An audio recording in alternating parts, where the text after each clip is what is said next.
Everyone's gonna join the Chichanka. Too many guys is gonna be coming. I wonder how it's gonna do it. So, guys, we're gonna be talking about the Champions League post-match reaction where Kylian Mbappe sacrificed Lionel Messi. It's not a coincidence for me. It's not a coincidence for me, but my Lord in heaven, and long legs. that was bad. Yesterday, people were abusing me, and on Saturday, on Sunday when I made gang out, I need some apologies from everybody. People were abusing me. I said it. I told the church, I'm putting my chest out. 4-1. Ichi was like, "Are you smoking?" And I told Ichi, "I'm not smoking anything because I know Kylian Mbappe will show up, and he sacrificed. He killed Messi. He literally sacrificed He Messi. did it against long length QE. No, he killed Messi. He killed Langlais. He killed PQ. My Lord, in there. Damien, this is the second time Mbappe put Messi in the Sam, net. where's my First- apology? Samuel, First Sam, against Sam, Sam. Argentina. Where's my and- apology? Sam, where's my apology? Sam, where is my apology? Please. No, where's my apology? No. This thing goes both ways, but yeah, I will give you an apology because No. you predicted this right. You should have put some money on it because I don't know. actually, You know what? I don't want to put you would money. get more You know than an what? apology right You know now. I don't want to put money. The Why? reason is because I'm waiting on that Atletico Madrid match. I have a dream. I'm not gonna say a word. Okay, but I'm who not gonna talks say about it. moist skin? You know, You said Damien it. You said moist. Moise Kean. He said moist On skin. Sunday, I said 4-1. HH came at me and told me, "Am I smoking?" I told HH, Kylian Mbappe will score hat-trick. He was like, "Are you kidding?" I said it. I got the clip. I got your clip. I said it 4-1. Mbappe will score an hat-trick. People were like, "Really?" I said, "Okay, yes, he will." Wait, I said it on Sunday. Do you have a clip on it? Yeah, I have a clip. Oh my god, you need to show it. I'm gonna go for Mbappe hat-trick. I'm gonna go for one PSG. I said it. That's Oh me. my god. I so said detailed. this. Come on, man. You'd be a millionaire if you bet this. I said this. Kylian Why did Mbappe you put money hat-trick. on this? Yeah, you said it. Why didn't you put money on this? I don't want to put money. I'm waiting on that Atletico. I'm waiting on next week. Anybody want to bet on me? Come at me next week. I'm winning. I want to be a billionaire. No, but seriously though, I feel bad for Messi though. Seriously, this team is not just good enough. Sam, you know the funnest part is before the prediction on Sunday, I was thinking about something. I was like, should I give my prediction? I was like, okay, let me just wait. Then on Sunday, when I take the prediction, I was like, I'm gonna go with 4-1. And he was looking at me and say, "Are you smoking something?" I said, Mbappe hat-trick. And he looked at me like, "I'm not gonna fall for the jinx." I'm like, is 4-1. I'm not playing, it's 4-1. I said it's 4-1. Masterclass, man. Mbappe was crazy good. But Electric. It was my Lord in heaven. And Piqué was horrible. Daniel Perez, you need to sell Piqué. Piqué and Singlet has to be inducted in class. Did you see how Scholar. Did you see how he grabbed Mbappe's shirt? That was Have you seen the picture? embarrassing. Yeah, I saw it. It's crazy. Nah. My Lord in heaven. There. And I this should also, send you the this clip. also. I should have won money today. But I decided not to win money. I decided to be a good person. Martin Rosario won 4,000, man. He won $4,000. Send you the clip. Wow. This game. But Abdullahi, this also Yep. need to shut down the haters about Marco Verratti. I told you Yeah. about this guy. Yo, And he even Ahmed, made- yeah. Go. good? Yo, can I talk about the game quick? Yeah, go for it. Well, we did everything correct. Messi was nowhere. Messi was literally nowhere. Do you think he was Verratti- nowhere, or do you think the defense let him down? Because I don't think there was too many. There was too much for what's called Ousmane Dembele to show some stuff. Yeah, He should I have would say- started Trincao ahead of Dembele for me. Yeah, I I would say that. there's two sides. It's Messi being sometimes maybe doesn't have the best motivation and the team just not playing good. Mbappe, don't ever compare him to Rashford or Haaland or anyone, because they will never do this. And the thing that shocked me the most is that we went out to control the game, where every PSG fan predicted before that we would like sit deep and play conservative. No, we went at Barca and dominated them at Camp Nou. That never happens. Yeah, it didn't. 4-1. Isn't that Camp Nou this place where no one they haven't lost for like 8 years? I know they lost against Juventus, But still, Mhm. back-to-back losses. 4-1 we Mhm. smashed them. No, man, come on. That's This is bad. embarrassing. It's so bad. It's so And bad. remontada is not happening. Remontada is not It's happening. not happening. It's Because not this happening. is impact. I should And we have didn't won. have Neymar. Today, We I didn't have made a Neymar. mistake. Yesterday when I was, or Saturday when I was played, I should have gone to some Barcelona fans who has that guts. I was like, Barcelona fans, if you have that mentality, come and bet on me. If you win me, I'm gonna pay the money. If I win you, marry to never. You have to pay me that money. Yo, but if this is at Camp Nou 4-1, just imagine the spanking at Parc des Princes with Neymar and Neymar. Imagine Neymar was playing today and Di Maria. It should have been 10-1. No, but actually, we should think about it. Maybe they should stay with this formation because sometimes when something is working well, you should stick to You it. This don't change was it. a Don't. What you mean masterclass. not playing Neymar? Man, seriously, it's hard, but sometimes this was like everything about your game today. PSG's game was perfect. Was pure. Everything was Did perfectionist. you think of Neymar while watching this game? Nope. No, because but you need to realize that's because Barca are so bad defensively. Like Exactly. if we come up against Manchester City, then we need No, Neymar Di I'm not. Maria. But Of course. I against said the Barca, second leg. I said the yeah. second leg. Then I got your point. Yeah, I get your point. That's No, but we need to play Neymar. Like, he is the best player, easy. Mm-hmm. If he is fit, he needs to play. Like, don't get me wrong, Keane, he had a very good game. I need to say he had a very good game. He looked Moise strong and Kean, fast. I won't Yeah. lie. Ahmed, that guy needs to be a permanent thing. That guy is a player. He's a very good I player. don't know. It's 50-50 with him. Sometimes he's brilliant, like today, no. but I don't know. But Neymar needs Are to you start. gonna extend this contract? Are you gonna make him a permanent deal or no? I Moise think Kean. so. Moise Yeah, Kean, yeah. Moise Kean. Yeah. If we offer Everton 30 million, he's ours. No, Okay. nothing. We just if we decide if we want him or no. Okay. And then Icardi Guys, as well.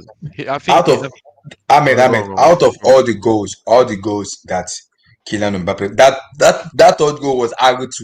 If someone play FIFA, do you know what is called Agutu in FIFA? Do Yeah. you know what's called Agutu in FIFA? That is an how-to. Boom, It was boom. a finesse goal. That's an how-to, my lord and No, heaven. but Abdullahi, do you know which goal Listen. was my favorite? I'll pick the third goal. For me, No, the it was fourth. the first. No, for me, it was the first goal. Oh, the first goal, yeah, the first goal. Yeah, first The first Marquinhos with a cross to Kurzawa. Mhm. Kurzawa To with Kurzawa. one touch To Verratti. Verratti, then Verratti to Mbappe. Yeah, Verratti just looked quickly to Mbappe, a little flick, and then Mhm. Mbappe controlled the ball very well and And used the his second pace. goal too, smashed Mbappe him. was smart. The second goal was smartness. It was like Yeah, kind of smart. Paredes between the whole Barcelona midfield and defense. Florenzi open because Barca. Yeah, don't today know is changing the guard. Mbappe season he has commended, my lord. He's been abused, kick and start. The pace merchant. I even called him Mario Balotelli. I did. I did call him that man because I wanted him to show up in Champions League. But my lord, he has shown. I would not lie. Kylian Mbappe has shown. Sean, if you ever open your mouth and tell me Lionel Messi is this, I'm gonna break your head. I will literally break your head. I will. I'm sick. I will literally break your head. Messi hasn't shown anything. That guy needs to leave Barcelona ASAP. He's done in Barca. He's done. I went to HS stream and I told people that Moiskin had to have a good game in this match because I felt that Barcelona looked down on him and everybody looks down on him. So just him stepping up his game would surprise them, and he actually did that. So on HS screen, I don't know if his name is Ben, this Barcelona fan. Yes. The guy just kept on laughing like he won't show up. Yes, when I even made that prediction, he was laughing at me. I said 4-1. He was even laughing at me that what's this guy smoking? And I don't think I came out. AJ looked at me like, no, I said 4-1. AJ was like, I won't fall for your jeans. I was laughing. And AJ asked me, what do you say? I said 4-1 Mbappe hat-trick. Then AJ was like, are you kidding? I said, yes. Kylian Mbappe is gonna show the world how good of a player he is. When he scored the first goal, I told my brother, and then take him off from Mbappe. The second time he came in, scored the second goal. I told my brother, he's scoring an hat-trick. I am that confident. Then I saw Arega give him the ball and I flew out of the door. I was shouting Mbappe. I was just shouting Mbappe. That's how good of a player he is. This is what we want to see from Mbappe on a consistent level.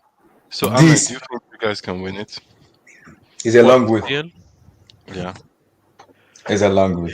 It's a long way to think about it. We just need to go like game for game. Like when we Yeah. play like this, when we play as a team, when everyone plays good, Mhm. we are dangerous, man. And without Neymar as well. Like the problem we have had is injuries. If we just keep our players, good performances consistently, then Mhm. man, we can go to the final again and maybe show the world that we are the best team in the world. Because Yeah. realistically, by measure, they are failing a bit right now.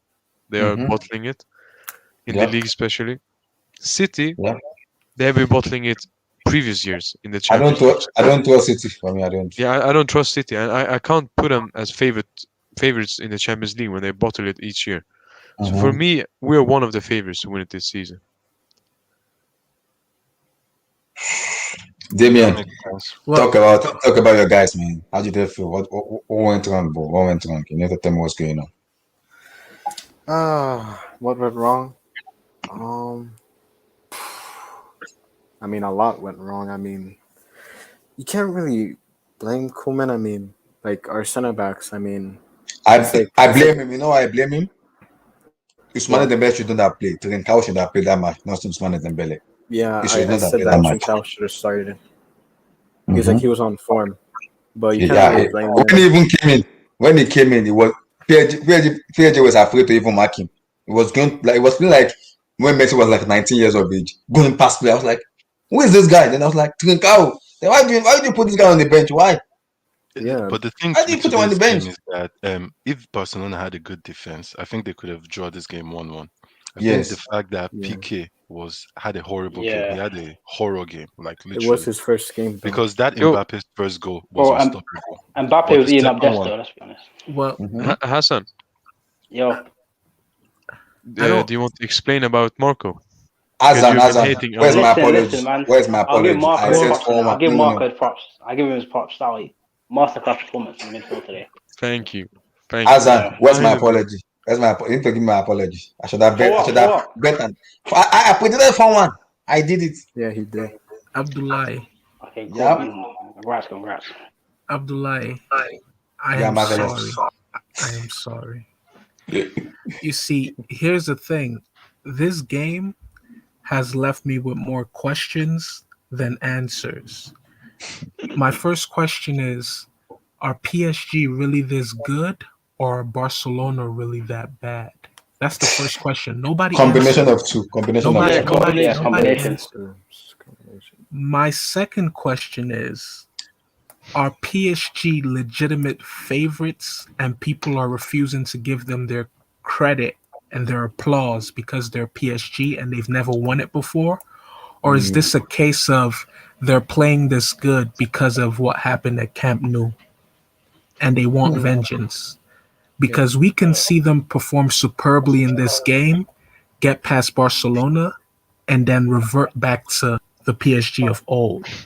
So this could just be them wanting to get one over Barcelona.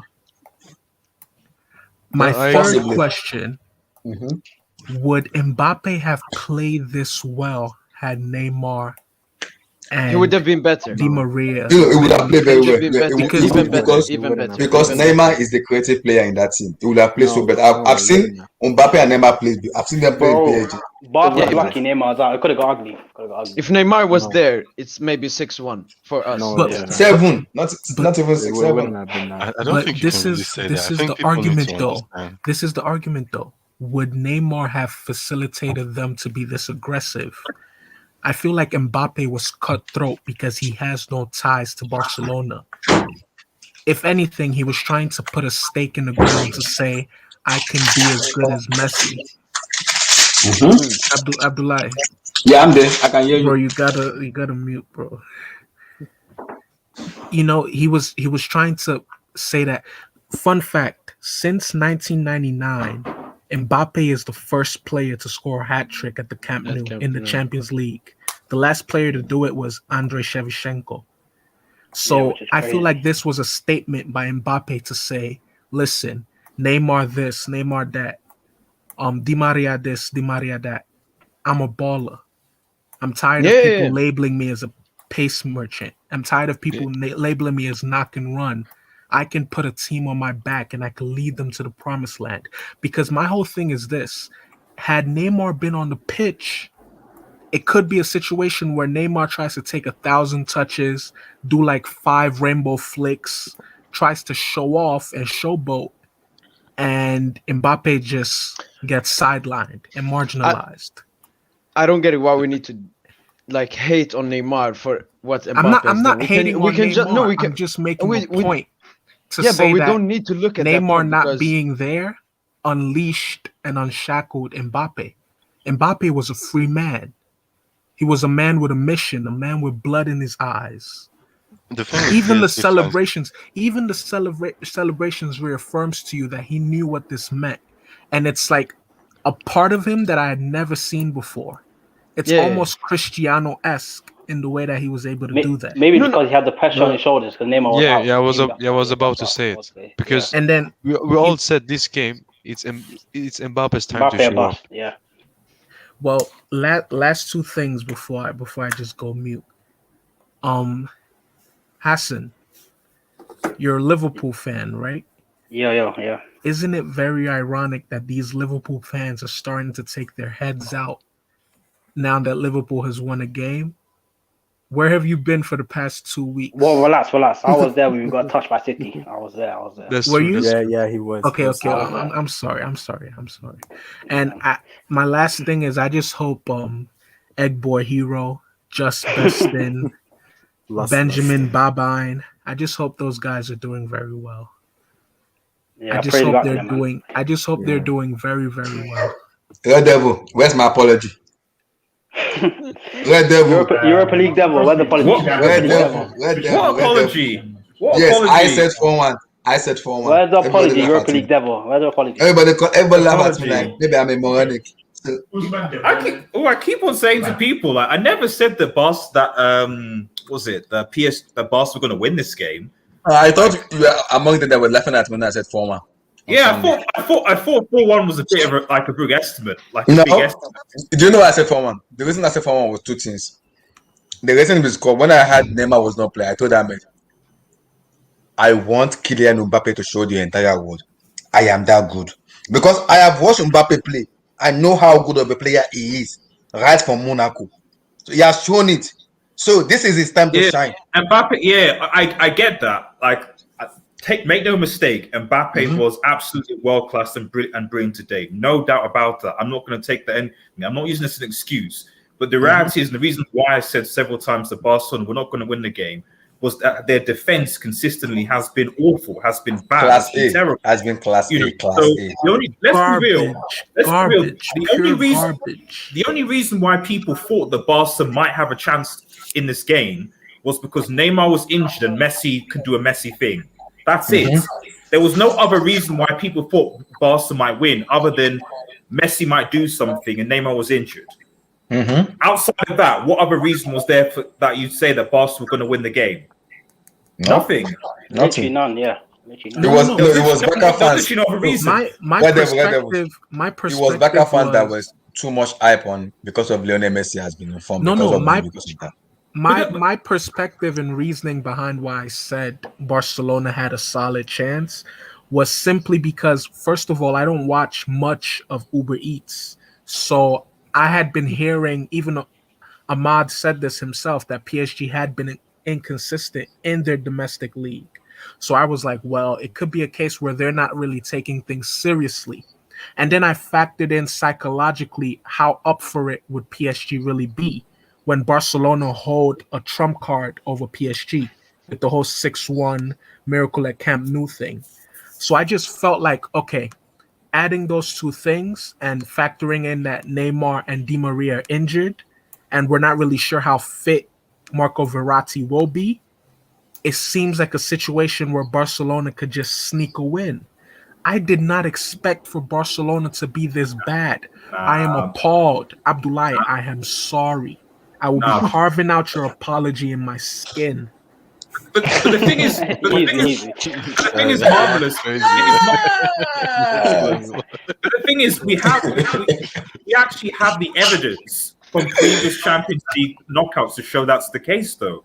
That's the thing. Like when you look at how Bro. Barcelona performed last 4 years, the evidence is there. Last season, 8-2. 8-2 for This is Bayern Munich. this is the issue. This is it. It's bad on Messi's face because every year he's been knocked out. Roma, Liverpool, Bayern Munich. This is it's not even like 1-0.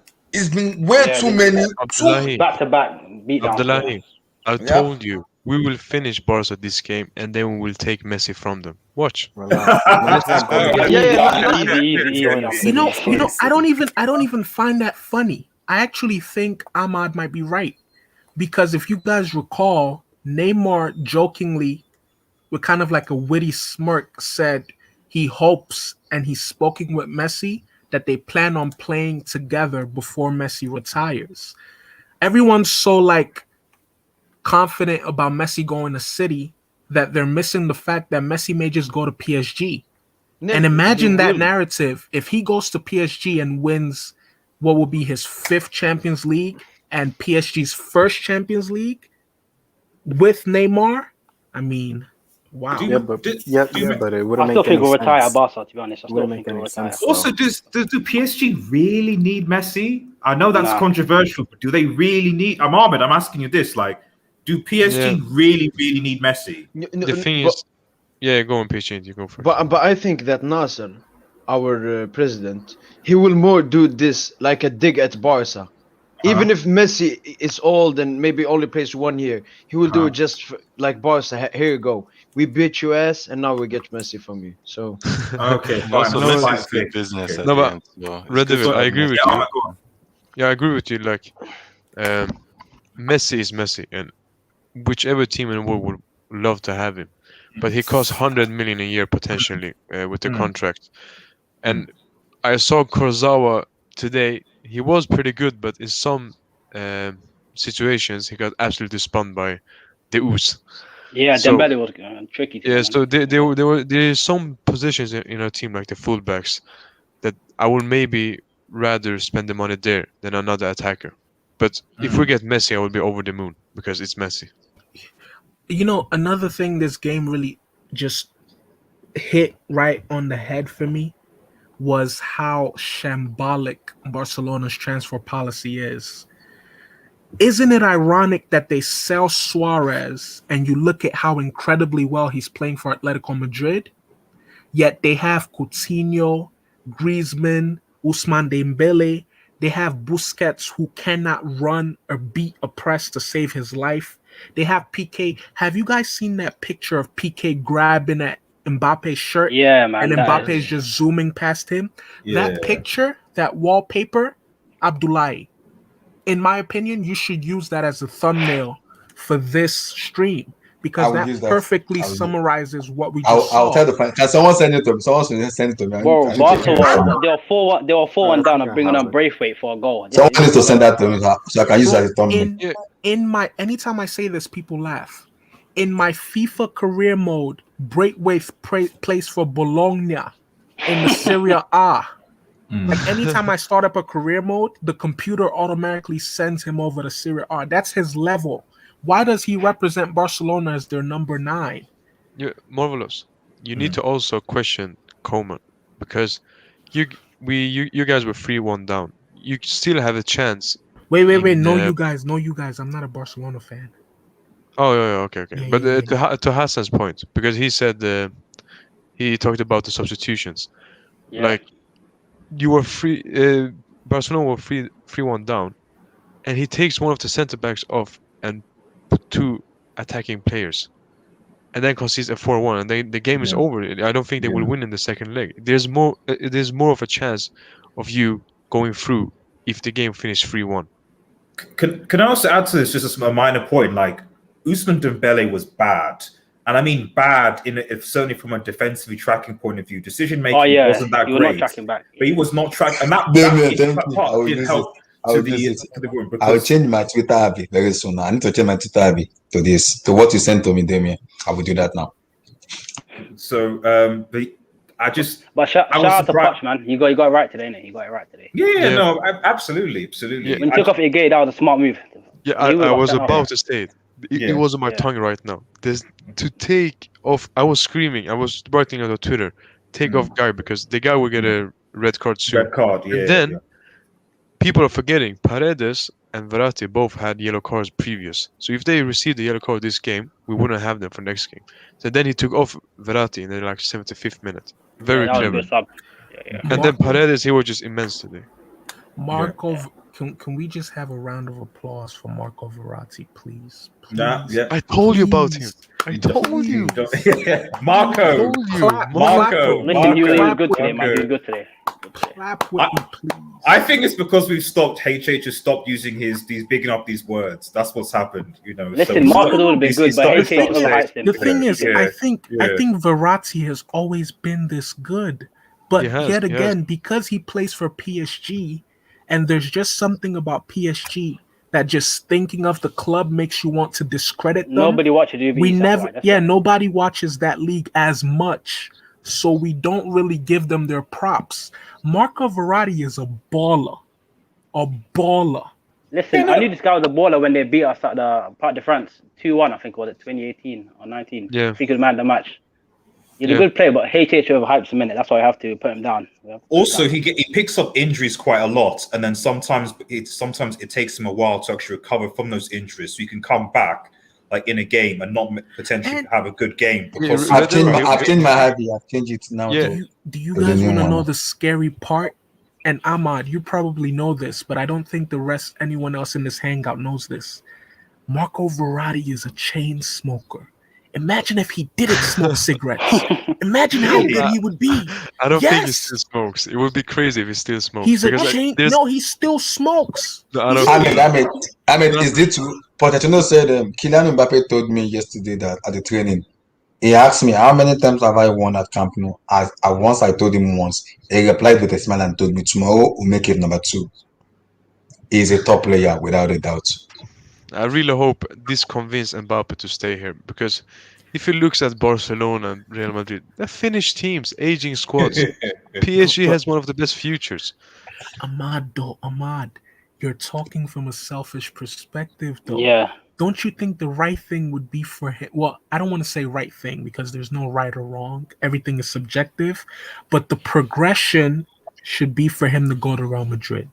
I would have said Barcelona, but Barcelona needs to just fix their existence. No. I agree with Ahmed on this one purely from a coaching perspective, because Zinedine Zidane going to Madrid. Yes, Real Madrid is arguably the bigger star one, but if we're talking about management and coaching, Pochettino will be a much better coach manager to bring about Kylian Mbappe's potential than Zinedine Zidane, in my opinion. And we're seeing that at Real Madrid because he's struggling to embed the younger talent coming through.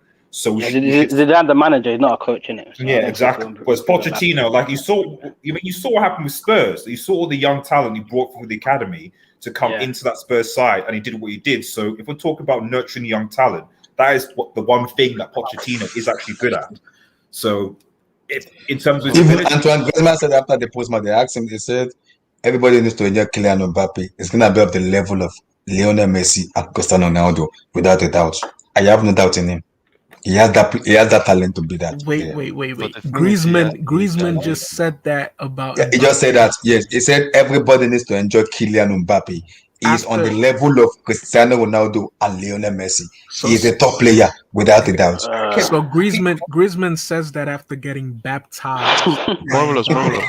I read on Twitter his competitiveness. Yeah, marvelous. I read on Twitter that I think like Piqué shouted at everyone in the corner, and then Griezmann shouted back, "Stop shouting." No. Here's the thing. If you guys recall, Piqué said after 8-2, he said, "If it takes for me leaving the football club for Barcelona to move forward, then I will do that." Here's my thing about players such as Piqué and Busquets, and this is something I always refer to as the old man syndrome. When a footballer starts to get old, they know. When they can no longer run as fast as they once did, they know. When they can no longer pass and dictate the game as they once did, they know. What keeps them competing for a position that they should give to a younger player is nothing but selfishness and greed. If you're Piqué, get the fuck out of Barcelona. Yeah, You're but a cancer. You're a cancer to the club. No, let's If you're be Busquets, get the be fuck out of Barcelona. bro. What are you doing? If you love the club so much, leave. Yeah, but let's be fair though. Barcelona are in millions of pounds of debt. They're holding on to these players. So I agree with you in theory, but the reality is that Barcelona cannot literally afford to sign new and upcoming players. They have to either rely on the youth coming through the academy that, quite frankly, don't seem to be good enough, or they're going to have to sign world-class talent. But Red Devil, why was Pjanic on the bench and Busquets starting and PK starting as well? That's why I don't know. Yeah. Okay, so that's a coaching thing, obviously, you know. So no, but PK should start. PK should start. Red Devil, who are you going to bring in? From TT? You bring up a perfect point. Probably better than PK. Red Devil brings up a perfect point. Let me just ask this question: how much do you think you will generate from Busquets in the transfer market? Like nothing. Maybe, exactly. Like five. Maybe a 5 million. Okay, how much do you think you'll get for PK? Maybe like 10 million. Like 2. Yeah. So 7 million. Don't you think that 7 million can at least help Barcelona in some way? Guys, wait, why is HH not doing an hangout today? Why is it not doing an hangout? Because today is HH's day to shine. Yeah, probably drunk by now. Yeah. Today is his day to shine because we've berated him, we've clowned him. He wants to sleep. He wants to sleep. And today are there Champions matches tomorrow? Yeah, it's Sevilla, Dortmund, and Porto Juve. Yeah. Decent matches, not great. You know the 3 people that really won today. Well, 4. PSG, Liverpool, HH, and flipping Martin Rosario. Yeah, man, he won 3 bags or 4 bags. 4 bags. Off of what did he bet it on? He bet on PSG. He bet $1,000 on PSG at halftime, and he won $1,000. So he made 3,000 profit. Yeah, and he made 3,000 in profit. Wow. Okay. Someone's very happy tonight then. Okay. So, I think he's more happy than me. I should have bet. I should have bet easily. I knew that PSG were going to win this game.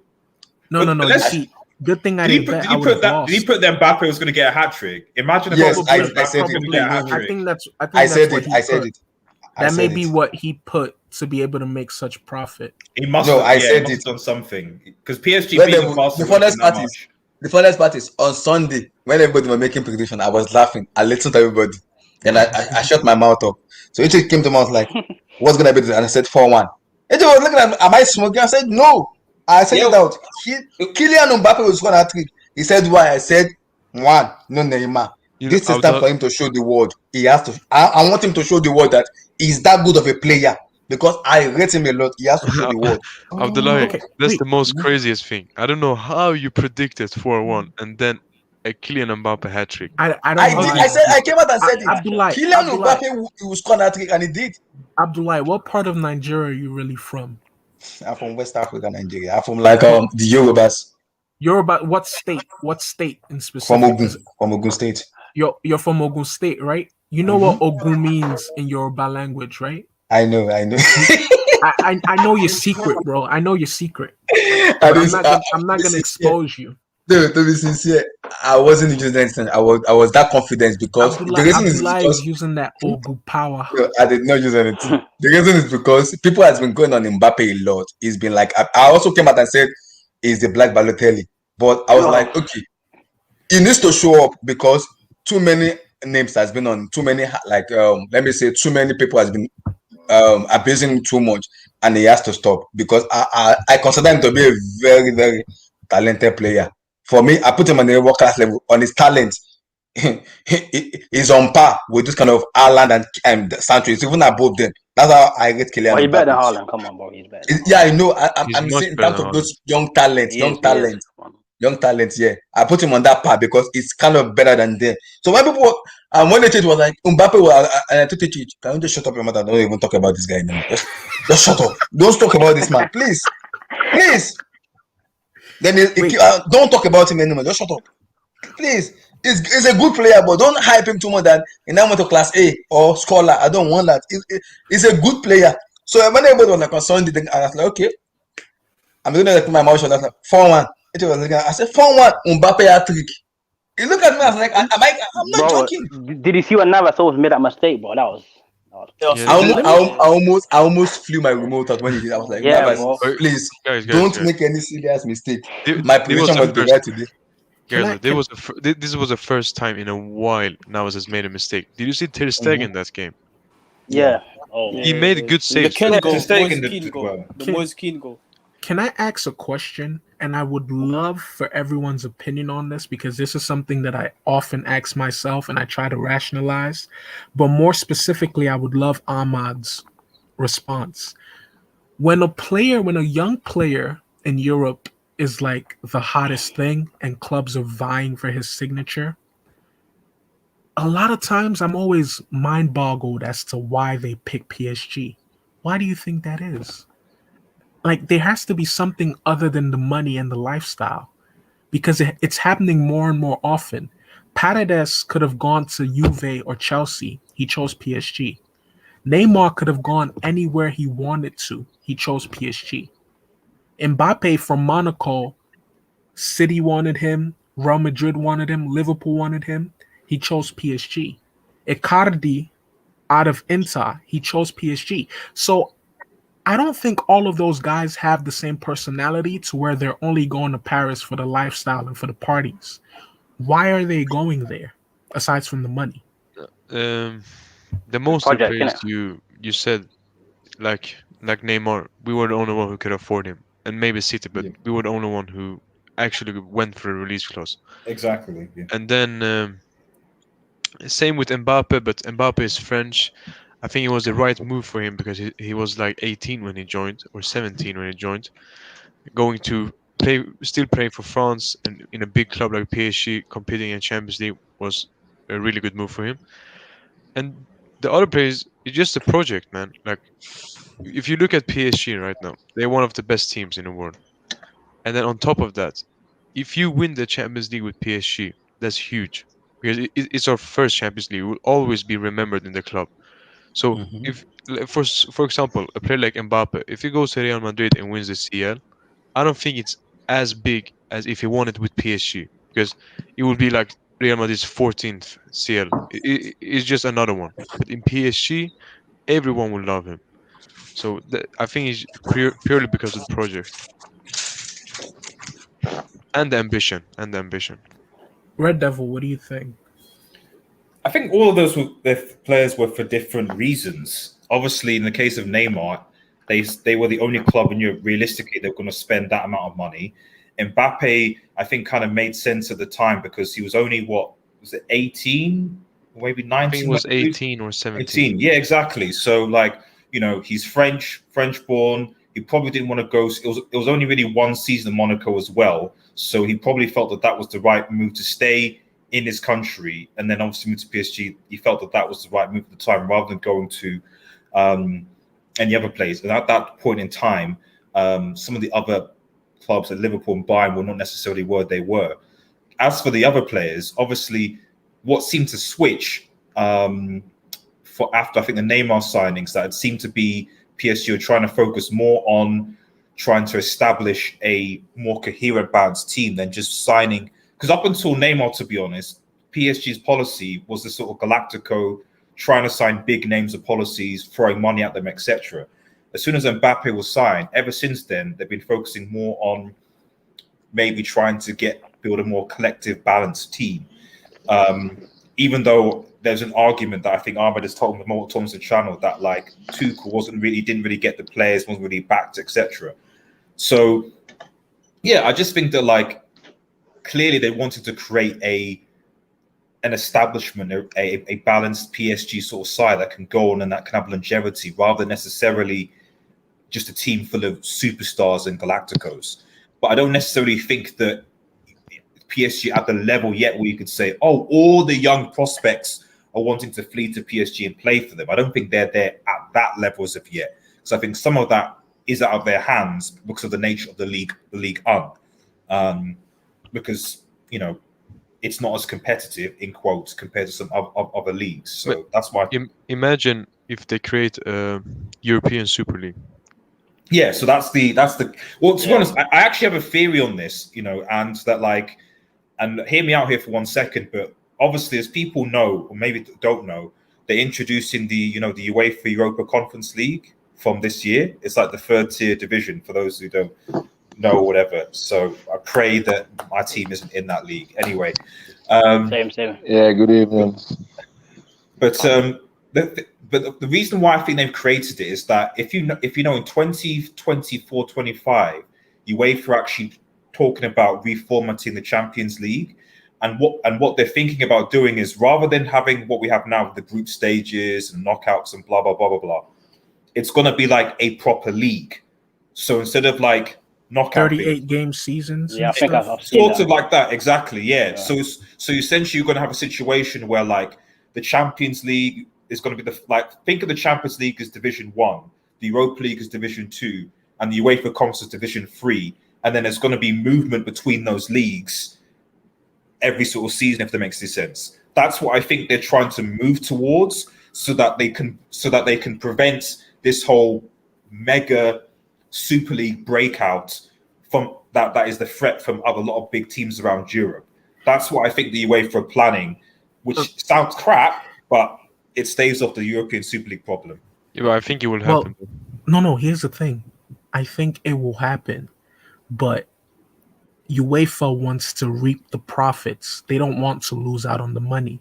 They know that if the clubs take the initiative and establish the Super League themselves, exactly, they profit. Yeah. But UEFA knows that, if we can control the narrative, if we can be the one steering the pot, if we can be the one that structures it, the bulk of the money comes to us. Yeah. But here's my thing, though. What happens to the clubs like Plymouth? What happens to your Morecambe? What happens to your Blackpool, who rely on domestic leagues to have some sort of funding? No. You're not going to get on the same time. It goes on the same time. It goes on the same time. So you're not exactly. You're not going to ignore the domestic leagues, because literally all you're doing is basically getting rid of the current format of the CL and just saying, instead of the group stages, like you just basically you play the league. So Real Madrid play PSG and play this team, this team, and the amount of games may increase, but you're still going to put the league games as well. Exactly. You just made the point. You just made my point. Okay. If they're still going to go with, for example, a 38 game UEFA league, then it stretches out the timeline for the football calendar year, which will be impossible. If you get the point I'm trying to make. Clubs would have to prioritize one or the other, because players are human beings. They're not machines. They will break down at some point. I don't think they will have a domestic. You may have a situation where a club. I'm a Chelsea fan. The Chelsea board may say, well, Premier League or the UEFA League, both are 38 games. Which one do we pick? You may have a situation where big teams start to opt out from their domestic leagues. That will drastically affect the funding, the revenue that these leagues. But didn't FIFA just say they'll ban anyone from playing in the World Cup if they're playing? But here's the thing: if UEFA is willing to change their stance, all it takes is a few phone calls, Russian billionaires, Saudi billionaires, swindling money back and forth, and everyone singing a different tune. But money makes the world go around. There's always a way around it, because like, even if we just look at the amount of football that we're playing now, is way more than the football that was being played in the 2000s. So I'm not saying that, like, you're right, footballers are humans. I get that, but like we're still getting used. We're now getting used to the fact that like there's tons more games. I think even if you added a few more games, people would still get used to it, because footballers are playing so much more football now than they ever have done, especially during this COVID break. So all I'm saying is that like it is possible that they could work, even if it means maybe just playing one game, so like say home and away legs, for example, or like I said, like formatting the system so that you have a certain amount of teams for the Champions League, and then the Europa League, and then the UEFA Conference League. So that way you get a certain amount of teams that go for all 3 of them. So it might mean that you end up cutting the amount of CL teams, for example, and say instead of 32, you only have 20, so that you don't have certain teams. And then some, like, CSK Moscow, for example, don't necessarily get automatic spot, for example, but they will get in the Europa League and so on. Like, otherwise, I don't know. I just think it's suspicious that they introduced the UEFA Conference League and they're thinking about changing it to league format when they aren't starting to think about these things, if that makes sense. Yeah. That 100% makes sense. Real quick, Ahmad, Gatlock, since you're in here, you have to apologize to the GOAT, Abdullah. Now, everybody mute that Abdullah. If Gatlock does not apologize, this he does has not another move apology forward. as well. He has another apology as well because he is the biggest Marco Verratti hater. The biggest Marco Verratti hater. Gatlock, apologize now. We have the tapes. Is it receipt You're time? being recorded, Gatlock. You're being recorded. We have your tapes, Gatlock. Your reputation is gonna be on the line this Sunday. Relax. Yeah, I'm not Messi. My reputation is safe. Look. Okay, Abdul, bros. Whatever weed you were smoking. I was smoking ginger, man. whatever you were smoking, it took you to the right direction this time. Man, this game was bad. And I mean, I know Barca are bad, but come on, man, this was just horrible. And as for Verratti, yes, kudos to Verratti. This is one of the first games against a big club that he has shown me what he can do. Because I never denied that Verratti had the talent. Like I said, I've just not seen it in the big stages. He showed it to me today. And that was good because, bruh, I was watching that game and he was balling, man. The guy literally destroyed the whole Barcelona midfield. He set up Mbappe's goal and he made a lot of flicks that almost actually ended up going well. So for PSG, all around, anybody that has been critical in PSG, kudos, you guys, especially doing it in Camp Nou. That was great, man. Like, this game could have gone very, very horribly worse because, to me, PSG did not have that cutthroat that Bayern do or the Germans do, because those ones are just evil. I think PSG actually had Messi on Barcelona today because if they went the way Bayern went last year, it could have been more. Mbappe, I wasn't even surprised he got the hat-trick. Because the way that first 10 minutes went, this guy was destroying Sergio Dest. Okay, let's be honest. Last year, it was Alphonso Davies giving birth to Semedo. This year, it's Mbappe giving birth to Dest because he just sent him back to America. Like, he destroyed that left-hand side, man. He destroyed Barca's right and PSG's left. I mean, hat-trick without Neymar. Without bloody Neymar.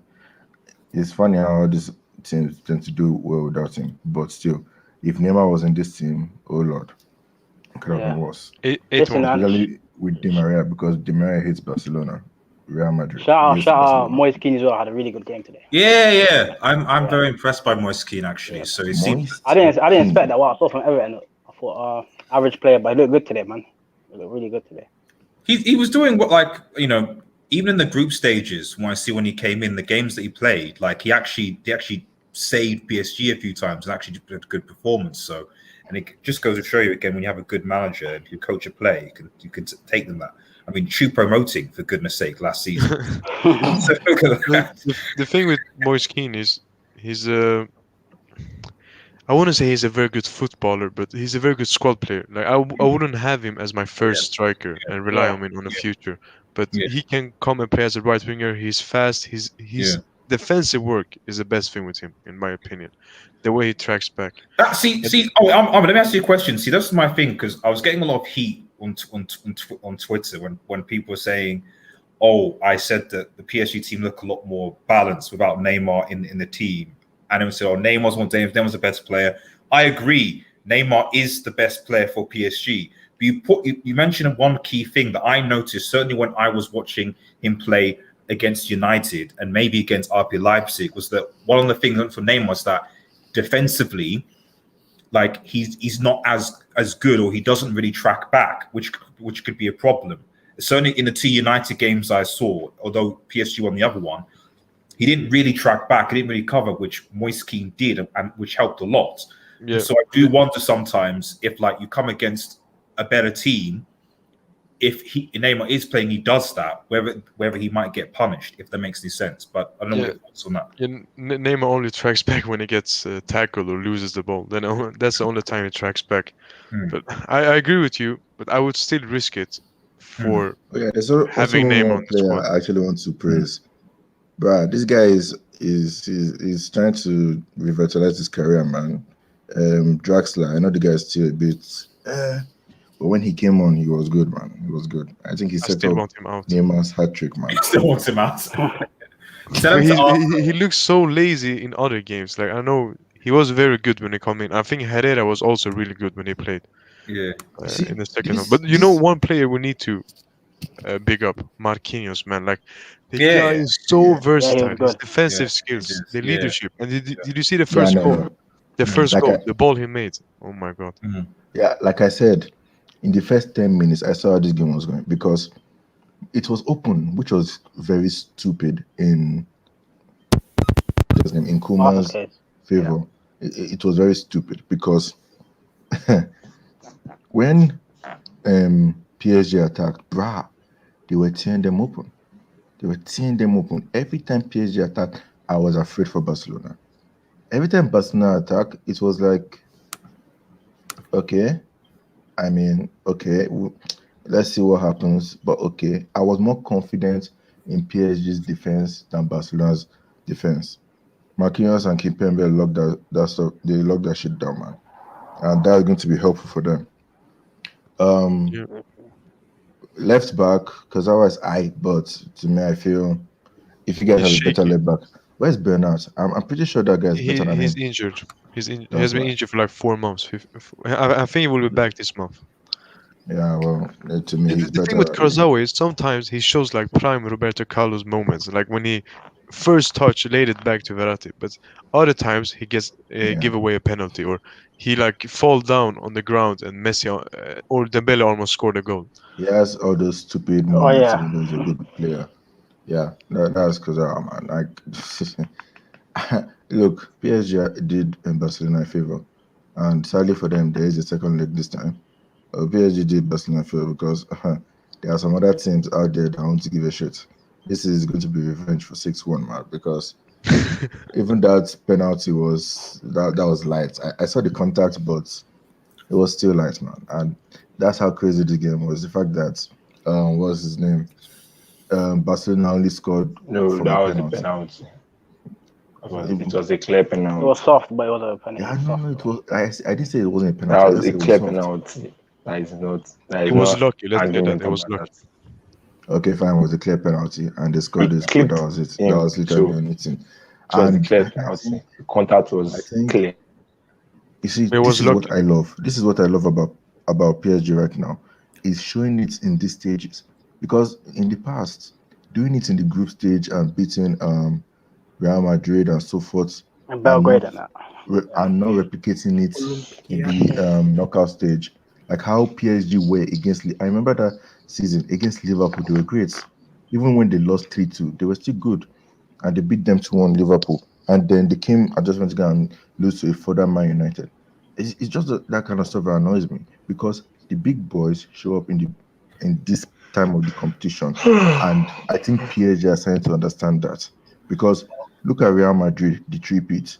I think twice they came second in their group. Even Real Madrid came second to Tottenham, and they still went to go and win it because they knew when to show up. The only thing I'd say is now they need to know when to show up. The only thing I'd say, good luck, is that we have to be.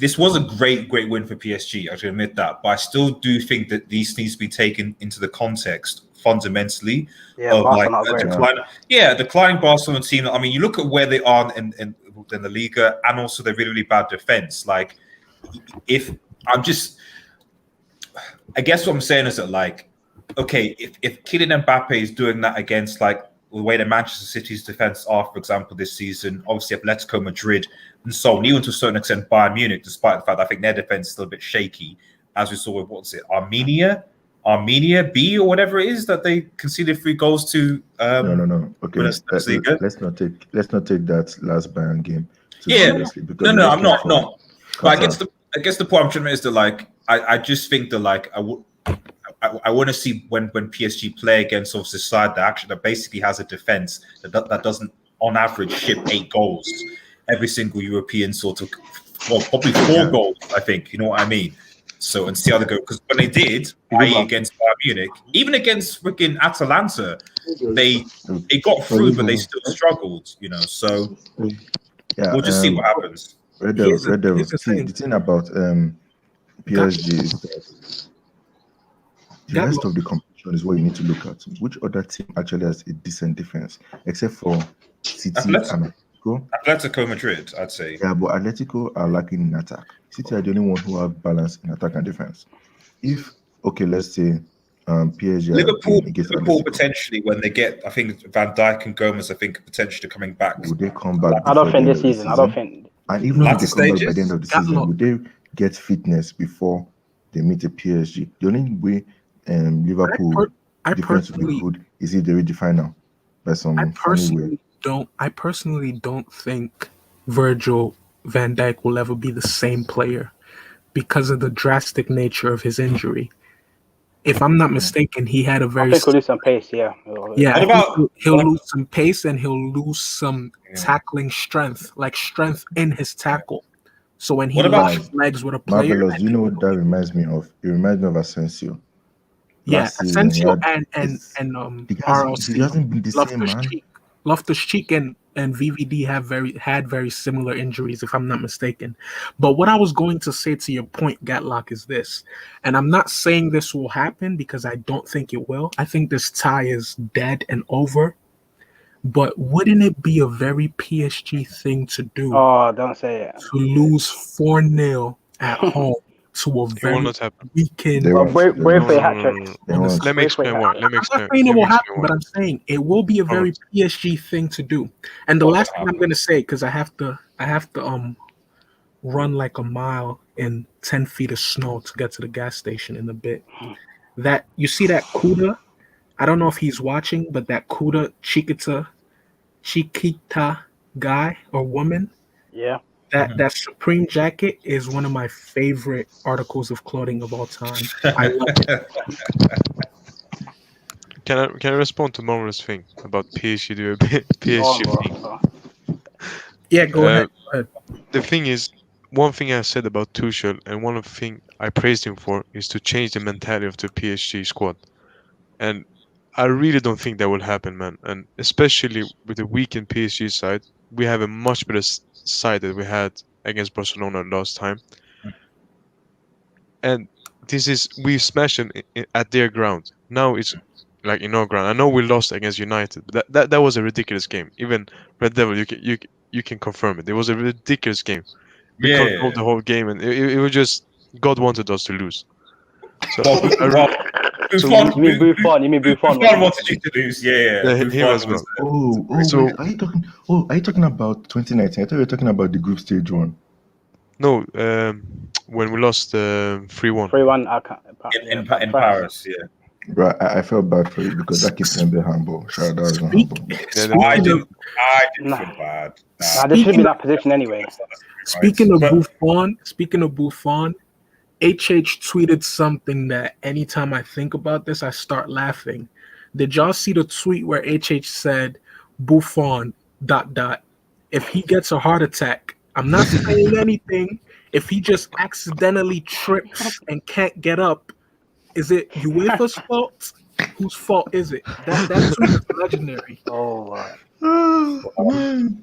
Will he play tomorrow, you think? I don't think so. No, he's not going to play. If he does and Porto wins, man, I'm going to laugh. I'm going to laugh. Because I really think Porto have a chance.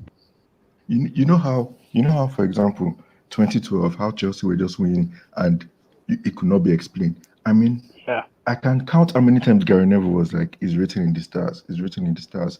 Like, as a pundit, that guy could not really give any footballing reasons why Chelsea were winning. That is the same way I was looking at that United game versus PSG in 2019.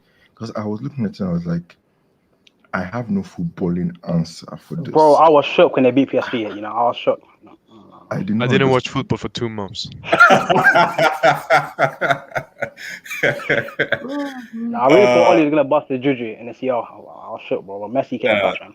That was very, very strange, especially because that wasn't even the. I think we had like 6 first team players were out as well. I don't remember like Pogba, Herrera. Bro, you had a whole 11 that was out. I think there was before the game. I think somebody made an injury starting 11 for United. That's how crazy. That's how many players were injured, and Pogba was suspended. Yeah, Pogba was suspended. That was it. Yeah, I'm sure like Chong was playing. Greenwood came on. Like, yeah, that was a weird game. Bro, but I saw a player coming out that was wearing number 54. I was like, what the hell is this? And number 44. That was Eric Garner. I think that was Garner or something like that. Like, we're just bringing academy players, some sixth form or something like that. So what this? It's just.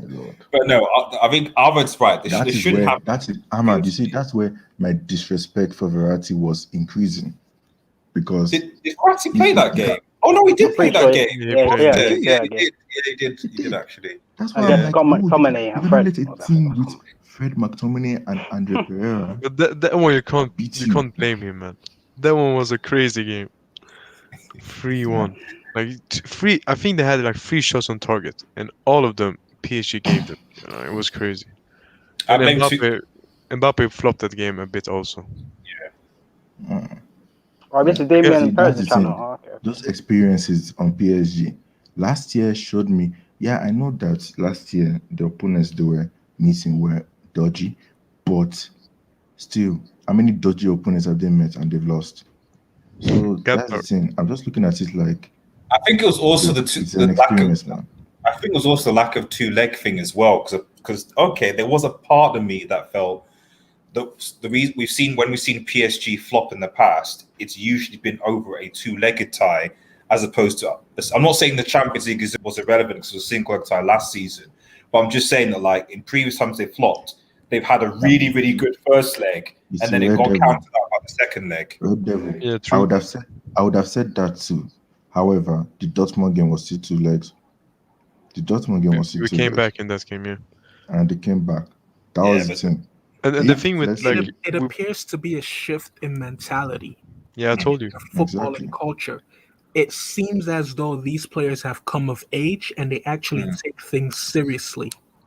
Not even that, bro. Like Neymar wanted to leave PSG 3 years ago. Now he loves the club and wants to stay.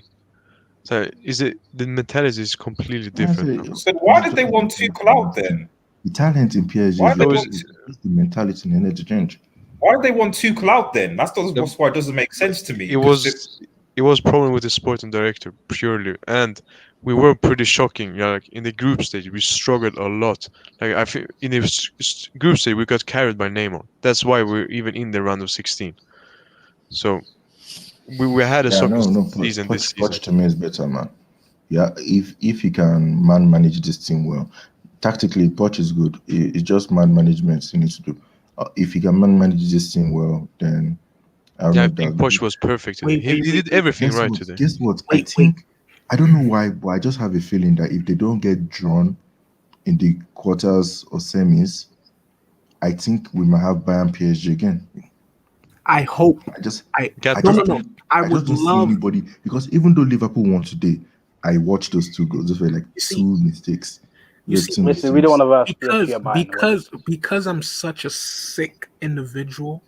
I recognize the fact that PSG are favorites, so I would want them to be matched up against another favorite. For example, a City, because I feel like City will wrap the Premier League up early and they'll have fresh legs. They'll have fresh legs in the Champions League. That'll be a good game. I would want PSG versus City. KDB versus Verratti, I think, because KDB will be back by then, deep in the competition as well. And both clubs need to win the Champions League, innit? Real quick. I want Abdullahi. Are you alive, Abdullahi? Yeah, I'm listening to you guys. I want it to be in the semis. If City, PSG, or Bayern meet, I want it to be in the semis. I want the three teams to be in the semis. I don't want any like last year. I mean, come on, both semis were just pretty straightforward. I think it'll be City, Bayern, PSG, Atleti. That's my four, I think. I pray we get Dortmund or Sevilla. I just hope they don't meet before then. Actually, low-key, are we sitting on Chelsea? Are we sleeping on Chelsea? Relax. I'm just, Listen, I want Chelsea you to will go get my through. I prediction want next Chelsea to week. go through. Red Devil. You will get my prediction next week. I'm not saying anything. Turner masterclass. Red Devil. I'm not gonna say worry about Thursday. Don't talk about worry about Thursday. Where about Thursday? Watch out, bro. Marvelous. I wanted to say something. I'm listening. No, Abdullah, I just wanted to make sure you were okay because you hadn't said anything. I'm listening because you see, this is it. That's like this is people doesn't understand why I said 4-1 because I remember people were bashing on Kylian Mbappe. I was even among them. I was like, you were the one who called him the black. You called him the black. I was the one. Yeah, I was. That was you. You called him the black. I was the one. Then later on, and then I went back towards the Monaco's when Mbappe was in Monaco. I was like, this guy is a talented player. This guy could be like a top. It was like it could be like a top 2 or top 1 player. How good? This guy is good. Then I was like, okay. I watched some PSG clips when Tuchel was there. I was like, the only problem Mbappe is missing is he needs to be clinical and he needs to show that ability as a player. When Neymar got injured, I was like, this could be a blessing in disguise for Mbappe to show the world. Then so HH was like, give me your prediction. I was like, HH, I'm going for 1. Then it looked like me like, what the hell are you going? I said, HH, Mbappe is gonna score another 3. It looked like it was smiling. I was like, I am that confident that he's gonna show up because now no Neymar. Everything will be on Kylian Mbappe to show the world how good of a player he is. This is when we're gonna see either he's that kind of kick and run player, or he's a pace merchant, or he's a truly generational talent, in which everybody have been saying. Then he didn't prove me wrong. He did not. So kudos to Mbappe. He did not. He didn't. See, Abdullah, trust me. During lockdown, I was going through. I watched 2017. I saw how good this guy was. I watched the Monaco City. I watched the Monaco Dortmund. I even watched the game against Juventus, where he was the only one that scored past that strong defense. Yeah. And I was looking at it, and I watched 2018, and even though he wasn't, I still feel Pogba and maybe Griezmann were overall that tournament. But to me, he was like third. Okay, third, yeah. And he was 19. He was a teenager. And the thing is, sometimes I get angry at some players, it's because I'm pissed because I already know what they can do. Yes. When Mbappe was on, like PSG losing is something I don't care. It's the fact that he was on the pitch that annoyed me. Like, if you lose and you're not on the pitch, I'm like, well, you're not on the pitch, I'm happy for you. Like, because if you're on the pitch and I like you and I like that player and you don't perform, it's just like he will get you angry and get you pissed. Like, I know this guy talent. Why is he not showing it up? Why? But what I would say with all these things that like sometimes it's different skills. So in the context of this game, for example, from start to finish, let's be real, PSG dominated Barcelona. They were in control from minute 1 to minute 95. That is one type of skill, and things are very easy when you're dominating a player. But there's a difference. Barcelona have more ball possession. This is why I say possession is overrated, even though it's slightly because it was clear they weren't dominating anything. But there's also a different test when, like, for example, you're down like 2-0 or 3-0, whatever, like you're up against the ropes and then overcoming that. And for me, that's why I always say when we talk about world-class players, it's absolutely going out and killing and dominating a team. That is one thing. That's one aspect to it. But another aspect to it is that, wait a minute, your team is 2-0 down, sometimes even 3-0 down or whatever, and you being able to score goals, assist goals, contribute to the manner to make sure that team overcomes it. Whether that's in the case of, if you're an attacker like Mbappe is, scoring the goals, assisting the goals, or whether you're a defender and you're getting pelted all the time, keeping the ball out of the net. So you have to... But Gaslock, wait. I keep wondering why the HN didn't do an angle today. Is it because of Mbappe or what happened? Man, I don't think you planned the hangout anyway. Today is his day. Today is his day to rejoice. I don't let you. I don't blame him because it's people like me that have been bringing out receipts on his Mbappe and Verratti bullshit. So you know, I was surprised. I was so surprised that he didn't do an hangout today. Like he said, he can't wait till Sunday because Sunday is his UCL hangout day now. I just feel sorry for Benjamin. I really feel sorry for Benjamin because Benjamin gave him the hardest time. Yeah, I don't feel sorry for him. And you guys want to know Benjamin even laughed at me. Was like I was saying rubbish. I was like Benjamin. See, hold on. And that confidence on Mbappe was scoring that. He was laughing at me that what the hell am I saying? I was like, because the reason was because before the Sunday match, I even told that man, I said, please, Mbappe, can you just show the world you are a good player? You are that good, please. And it did not disappoint me. It did not. Like, whoever won this tie, I was going to win because I had Ahmad. You're just lucky that it was PSG that won this tie because I had both receipts on both Benjamin and Ahmad. I just needed one of them to screw up. And right now, Ahmad better not show up. Man. This how long I had to wait to expose Yasser Said. Oh yeah, this guy wasn't even there. This is a foreshadowing for next week because if HH is this confident and this flamboyant, pulling out 2 bottles for PSG winning, imagine Chelsea winning. Chelsea win. Imagine. Yeah, I'm not showing up for Chelsea win. I'm gonna be Chelsea win. HH may break the internet. It might be. If Chelsea win, that's a win for us. Atletico are a good team. They go out. You see, hold on. I don't even know which. I think it was Out Maddest on the live chat that says I just hate on every top team. I don't. You see, the thing is, before Out Maddest is an Arsenal fan. Before I met Double H, he's an Arsenal fan. Before I met Double H, I loved Chelsea. I liked it when they won in 2015. I liked it when they won in 2017 the Premier League. Heck, I enjoyed their campaign when they came back against PSG in 2014. It was nice. Yeah. However, when you meet a guy like Double It and it just infuriates you, bro, it just makes that's safe for Robin. I like Robin, but HH it's like Arsenal so much. It's like Arsenal. Every time I watch AFTV or hear their fans, it just makes me want them to lose. So they can rant very well. Like it's like Messi fans. I love Messi, but like today now, I like Messi, but look at people of like Sean. This is the problem about Messi. I keep saying it. Lionel Messi is a better player. Cristiano Ronaldo is a pure goal scorer. There's a difference between both of them. There's a massive difference.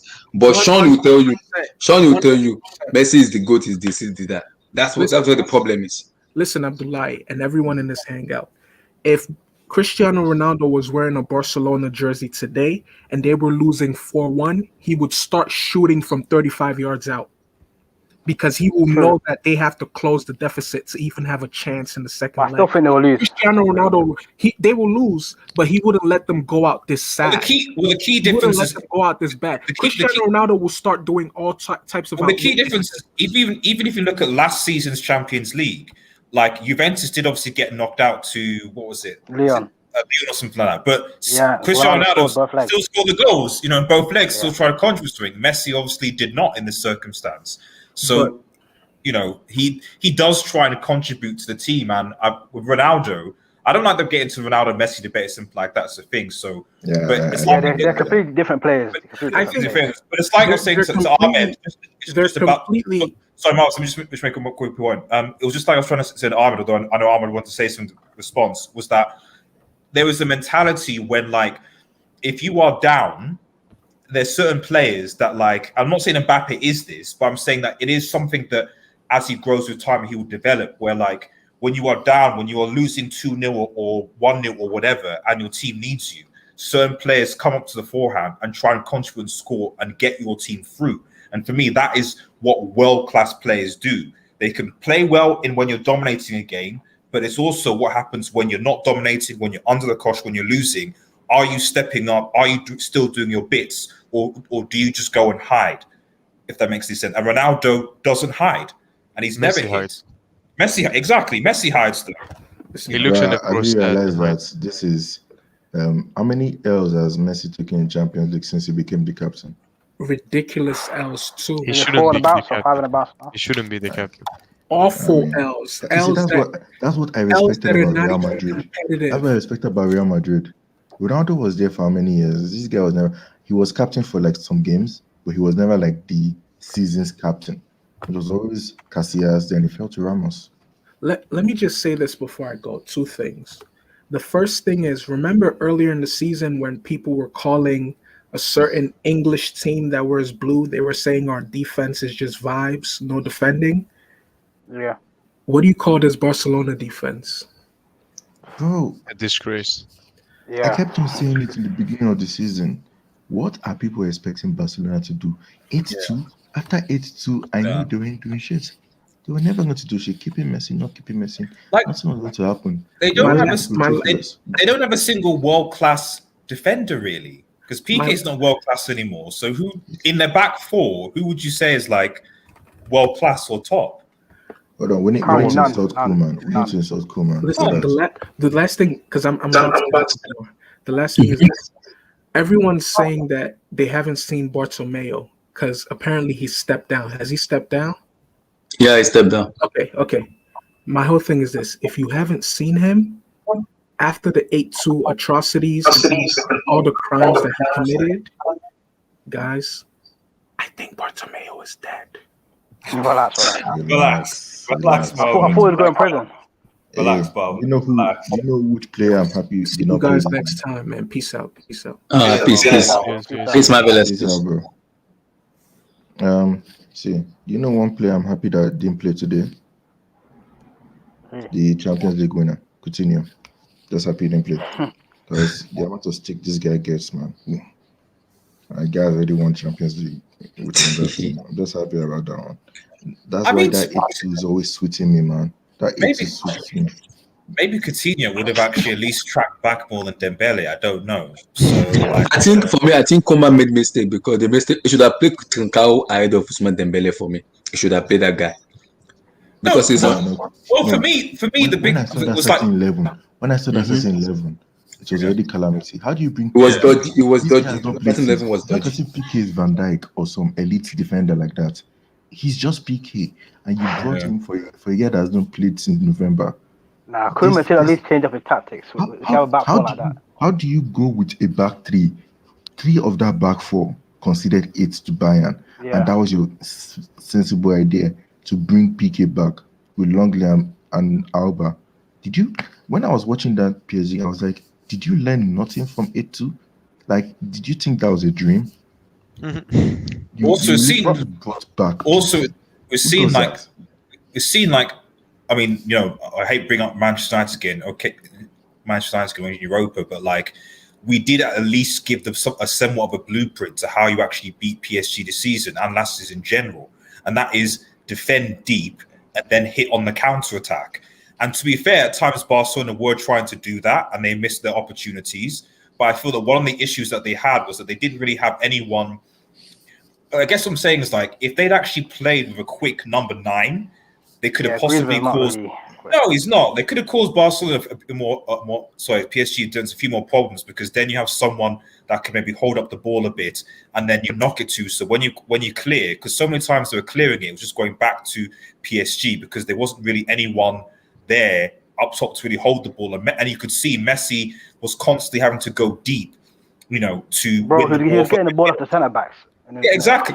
So he's Messi's supposedly playing as a false 9 or something. So there was obviously who was going to really affect Barcelona's centre backs. No one was really going to attack them, you know. I have a question on that. Yeah. For all the panelists, do you think Barcelona would have a better chance if Fati was fit? Yeah, a better chance, but I don't think they would have won anyway. No. He's a very fast, quick player. They can hurt you in the counter. I'm going to say controversial. I actually think that Braithwaite would have been a better option. I know people are going to laugh. But I mean, in terms of playing with a proper number 9, because Braithwaite, at least he's fast. But at least if you play with a proper number 9, someone that can at least occupy the midfielders, you at least have an outlet to go towards. So what's his name? Stegen or whatever can lob the ball up. He can hold up the ball, and then you can wait and try and bring some of the other players into play. Like that wasn't happening with Barcelona, and you can see Messi constantly having to come back to his centre backs to win the ball. Then they lose it, and then PSG have possession. So I guess what I'm saying, I guess what I'm saying is even just playing with a semi-decent number 9 would have made a huge difference for Barcelona in this PSG game. I'm not saying they would have won, but maybe they wouldn't have lost like 4-1 in this circumstance. Yeah, because like Barca didn't have any good players in the air. Like no literally, they all small. Yeah, we just gave the ball to Keane or Icardi, and he headed it down.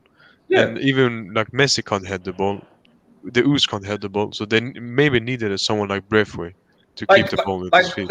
Let's say like a Lewandowski, for example.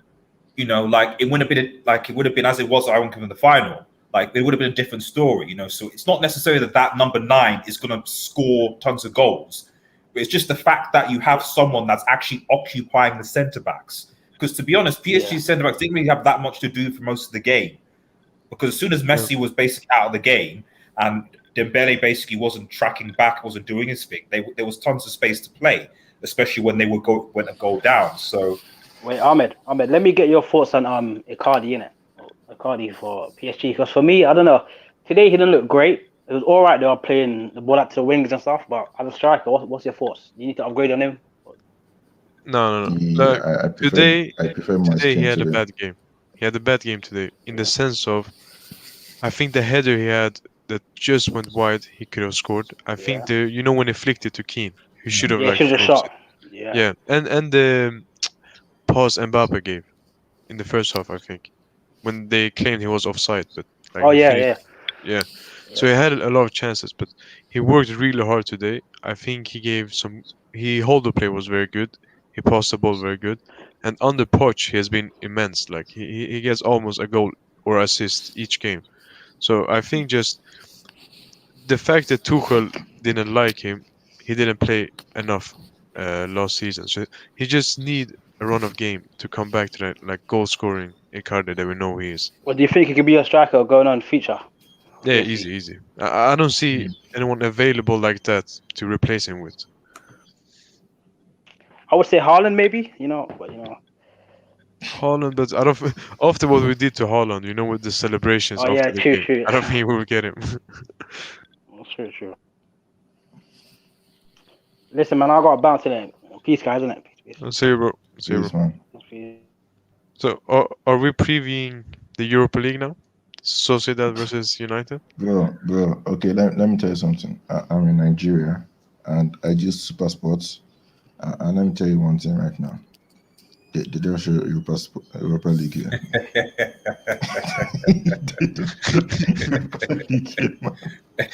So I ain't watching it, man. I don't know if they've changed it this year, but from what I've known. United versus Sociedad actually might be a good game, actually. Yeah. So, like, it could be a decent game, but there are quite a few good teams. I don't have the space to watch it, man, unless I stream it or something. Honestly, I actually think that we shouldn't really go for it. I think we need to make sure that we got top 4 secured, and then maybe go for the FA Cup. I'm not that bothered about the Europa League this season because the whole point of it is really to get into the Champions League, isn't it? And I think United are fairly comfortable top 4 this season anyway. So I keep saying there's an Europa League tie tomorrow. I mean, tomorrow, basically on Wednesday. There's an Europa League tie tomorrow. Is the Europa League tie tomorrow? Yeah. Who's playing? Sevilla Dortmund. Oh, right. I'm telling you that. Let's be honest. That's an Europa League. Dortmund have no. Do Dortmund have a chance? I don't know. I think they have a chance. Their defense is again another one of their defenses. That Dortmund defense is giving me problem. I don't know why Hummels hasn't retired yet. Because that guy, he's equivalent to PK in that, like, I don't really understand like what he does now. You see, the thing I liked about what made that German team in 2014 so good, Boateng and Hummels, was because they were younger, and they had more pace about them. Because I rated Hormuz a lot, even him and Boat. That defense was too solid. They had pace, but with age and I don't know, maybe the league they were playing, the pace just reduced, and you saw it in the 2018. They just got outrun by everybody, by everybody. By with age, they started to decline, and it's like they never really adapted their way of playing. Because you see some players when they get some defenders when they get older, they try and adapt the way they play or the way they defend. They don't go forward too much. But I But think Boateng that's and Hummels, they keep charging forward like But I those. think, I think that's because of I think that's because of, and that's the same with forwards as well. Like where, like, you know, the element of intelligence comes in, where, like, you know, actually knowing, in the case of attacking forwards, knowing when to make the runs or where you know the ball is going to be, and likewise with defenders, actually knowing where the ball is going to be and knowing when to position and stuff. And so that's what happens. That's what you see sometimes when you see a lot of young players. Unfortunately, when they like rely solely on pace to get the goals, it's great, it looks good. Then as they get older, do they actually have the footballing IQ, or are they just relying on their pace to beat their defenders or their pace to beat their attackers? And that's for me where you see the better things coming through. But before we get to go, like, Ahmed, you said you had a disagreement about something. It was about United or something. I can't remember what you were going to say. Yeah, I don't think you will finish top 4 comfortably. Oh, Chelsea's back.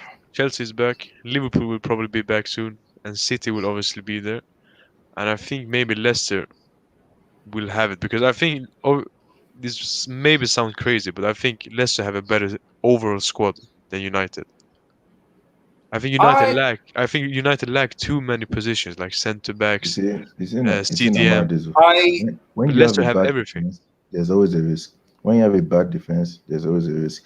I said it when we were previewing that Liverpool City game in earlier this season in November, if I'm not mistaken. And I remember, I think it was Dr. Joe who was saying he doesn't see how City are scoring and blah blah blah and stuff like that. And I was like, you all need to chill. Let's see how Diaz, Ake, and the rest gel with this team. Because we kept on looking at the fact that PSG were not scoring that much as they usually do. But I made the point that these guys are not conceding as much as they usually do. Okay. Because the thing about City now is, for example, if United score a goal or two and it's 2-0 at halftime, and City have a goal or two and it's 2-0 before halftime for City, who are you more confident? Yeah, of course, it's going to be City. It's going to be City. Yeah, absolutely. Definitely City. The only reason last season or the season before, we won't say that.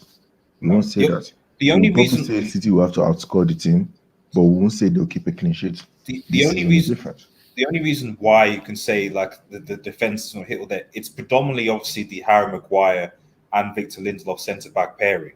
That obviously changes if Eric Bailly is playing.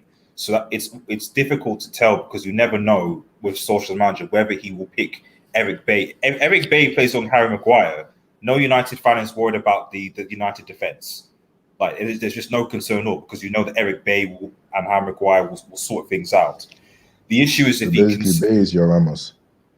Pretty much, yeah, pretty much. Like for me, he was part of the reason why we were top of the league. If people actually looked at it, like Lindelof was actually injured for some time, and in all those games we got to be top, it was because Eric Bailly was playing consistently, getting out. The issue with him is obviously injuries, and obviously Pogba, obviously in that. So, but I don't necessarily disagree. I don't think it's going to be comfortable. But what I would say is that I don't think that like Leicester and Liverpool so far have shown the consistency. I know that United have slipped up, but they've still been more consistent so far over the season than the likes of Leicester City, Everton, and Liverpool. And Chelsea could sneak in, but they still have to play some of the top 6, 7 sort of bigger teams to decide whether or not they're now gonna come into it. You know what's annoying about Man United? The thing is, United is, you guys from like 2015 to now, your purchases, your transfers have been wayward. Back then, your defense was high, your attack was weak. Now it's the opposite. Like, it was clear what you guys needed under Mourinho. If you had a Fernandes under Mourinho with Lukaku and Ibrahimovic up top, you guys could have challenged, man. I don't think Fernandes was a Mourinho type of player, though. I don't think Fernandes would have been a They're Mourinho both type. Portuguese, so who knows? You don't know. But yeah, it was, I mean, we could have another full conversation on Kumar and how he seems to be imploding in Spurs. So, but yeah, no, we all know we can't. We'll probably not have that kind of conversation on his channel. That's yes, but it's going to be but yeah, like we'll see what happens. But like, I think that it's got to be a very interesting. It's certainly going to be a lot tighter than it would be. So, but I still think United should edge it. But yes, maybe I'll go. Yeah, I think United will still get top four. Like I said, but I think it won't necessarily be as comfortable as it was. But I do think it will help if we get knocked out of the Europa League. But Red Devil, Ahmad, yeah, we have seen this a lot of times. Only having a good patch of games or a good half season, and then like dipping in form that drastically. And we've been seeing like United these recent games. I think you have won like 1 in 4 or something like that. So I mean, Liverpool's form is worse though, man. It's different because you can rely on Klopp. You can think that he will turn it back, but all he does is all the time. He came to the job perfectly and then dipped drastically. In the beginning of last season, he was absolutely shit, and then he turned it around after lockdown. So this is the thing. This is why I said I don't think Ole has done a good job in the sense of I don't see any consistency in this United team. That's why I'm not. I mean, I think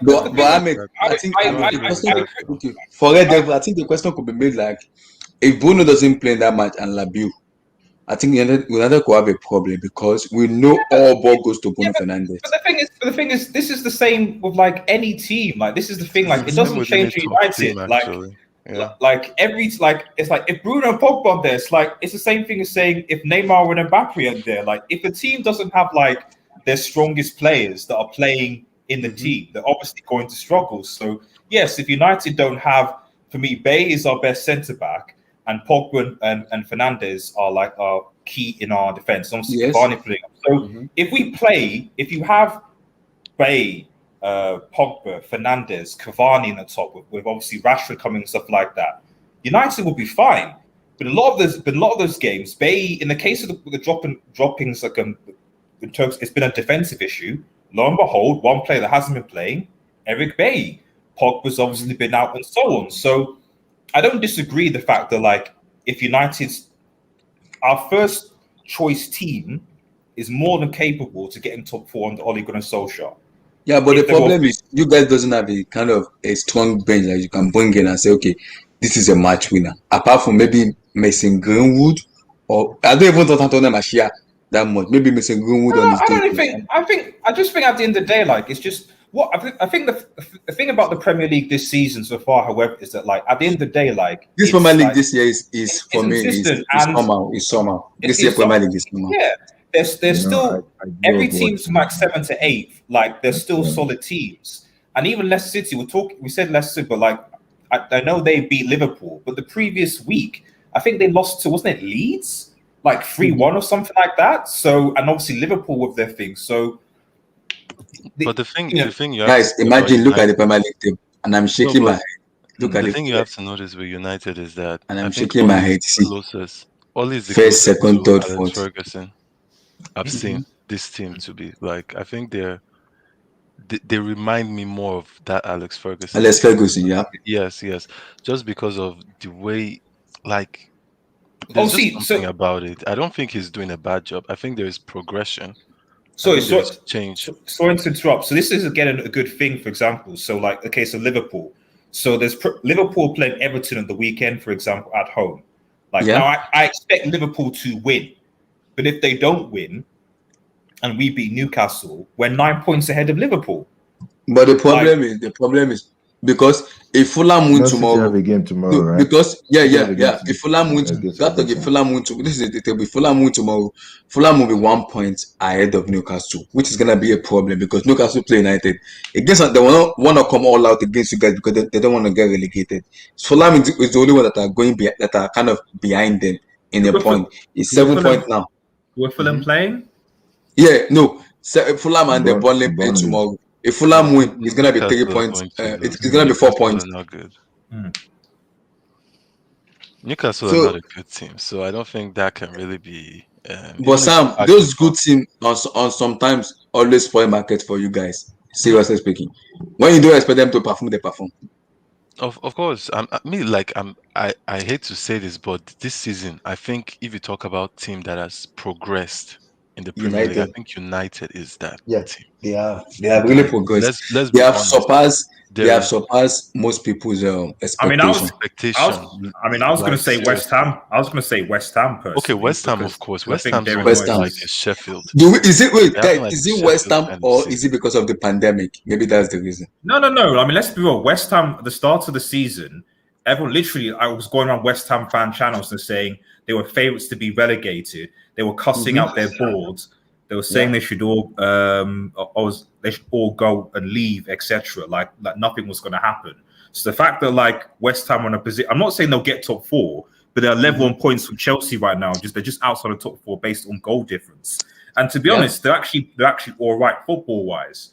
So if we're talking about sheer progression and form, and to be fair to David Moyes, this is also another example of if you actually give managers time, because he didn't have a great season last season, to implement their things for players to gel, etc. Sometimes it works, and not necessarily making a massive knee-jerk reaction to a Saka manager or not back a manager and something works. So that But should actually, be the. I don't. David Moyes wasn't really given time because he got the job last season, like in the middle of the season. So, like, I don't think he's been in that job too long for them to be impatient and be like, Well, "Oh, we Moyes had has to leave."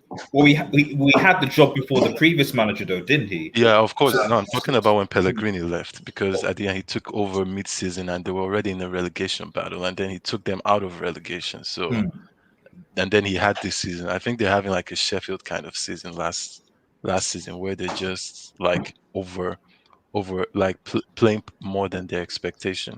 But like when I'm talking about top four, top six, what United is doing is what I expected Chelsea to do, kind of like at least push Man City a little bit, stay in that first position a little bit. But yeah, it didn't really work out, and obviously Lampard got his like got to Guys, see it. guys, So the way guys, I want to talk about Upamecano.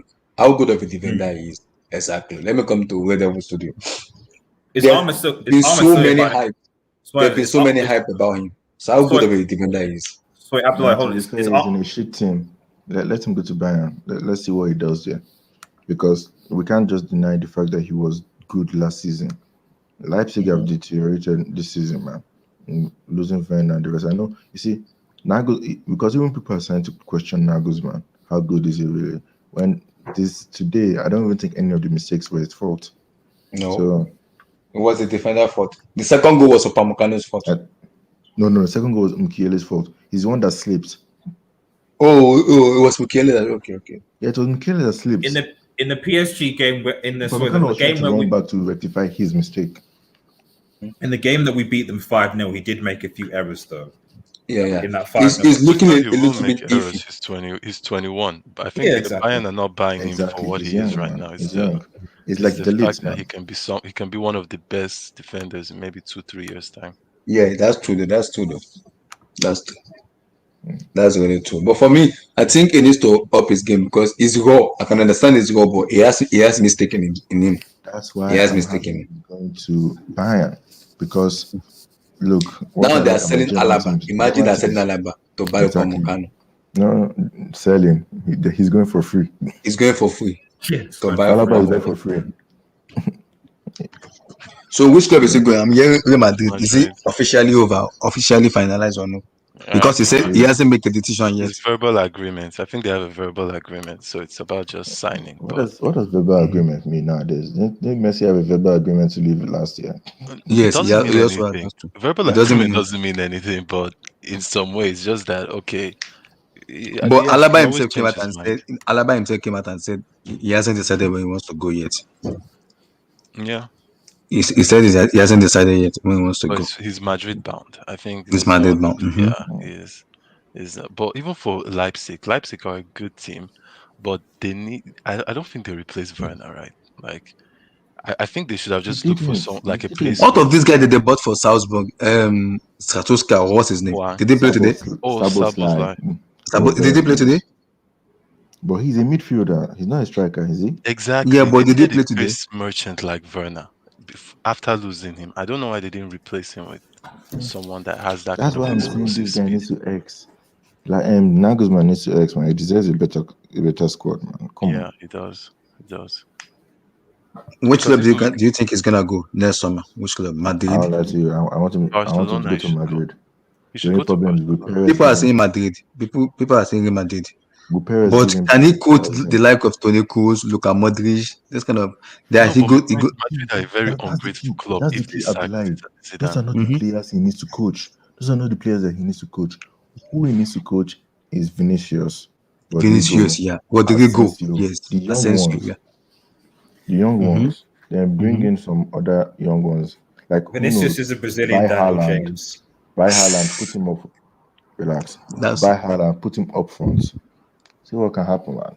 Because I feel if you give Nagelsmann, I know Real Madrid are not the kind of team that gives you much time. So let's just say give him 2 seasons, but give him Haaland and I don't know, Alaba can join in.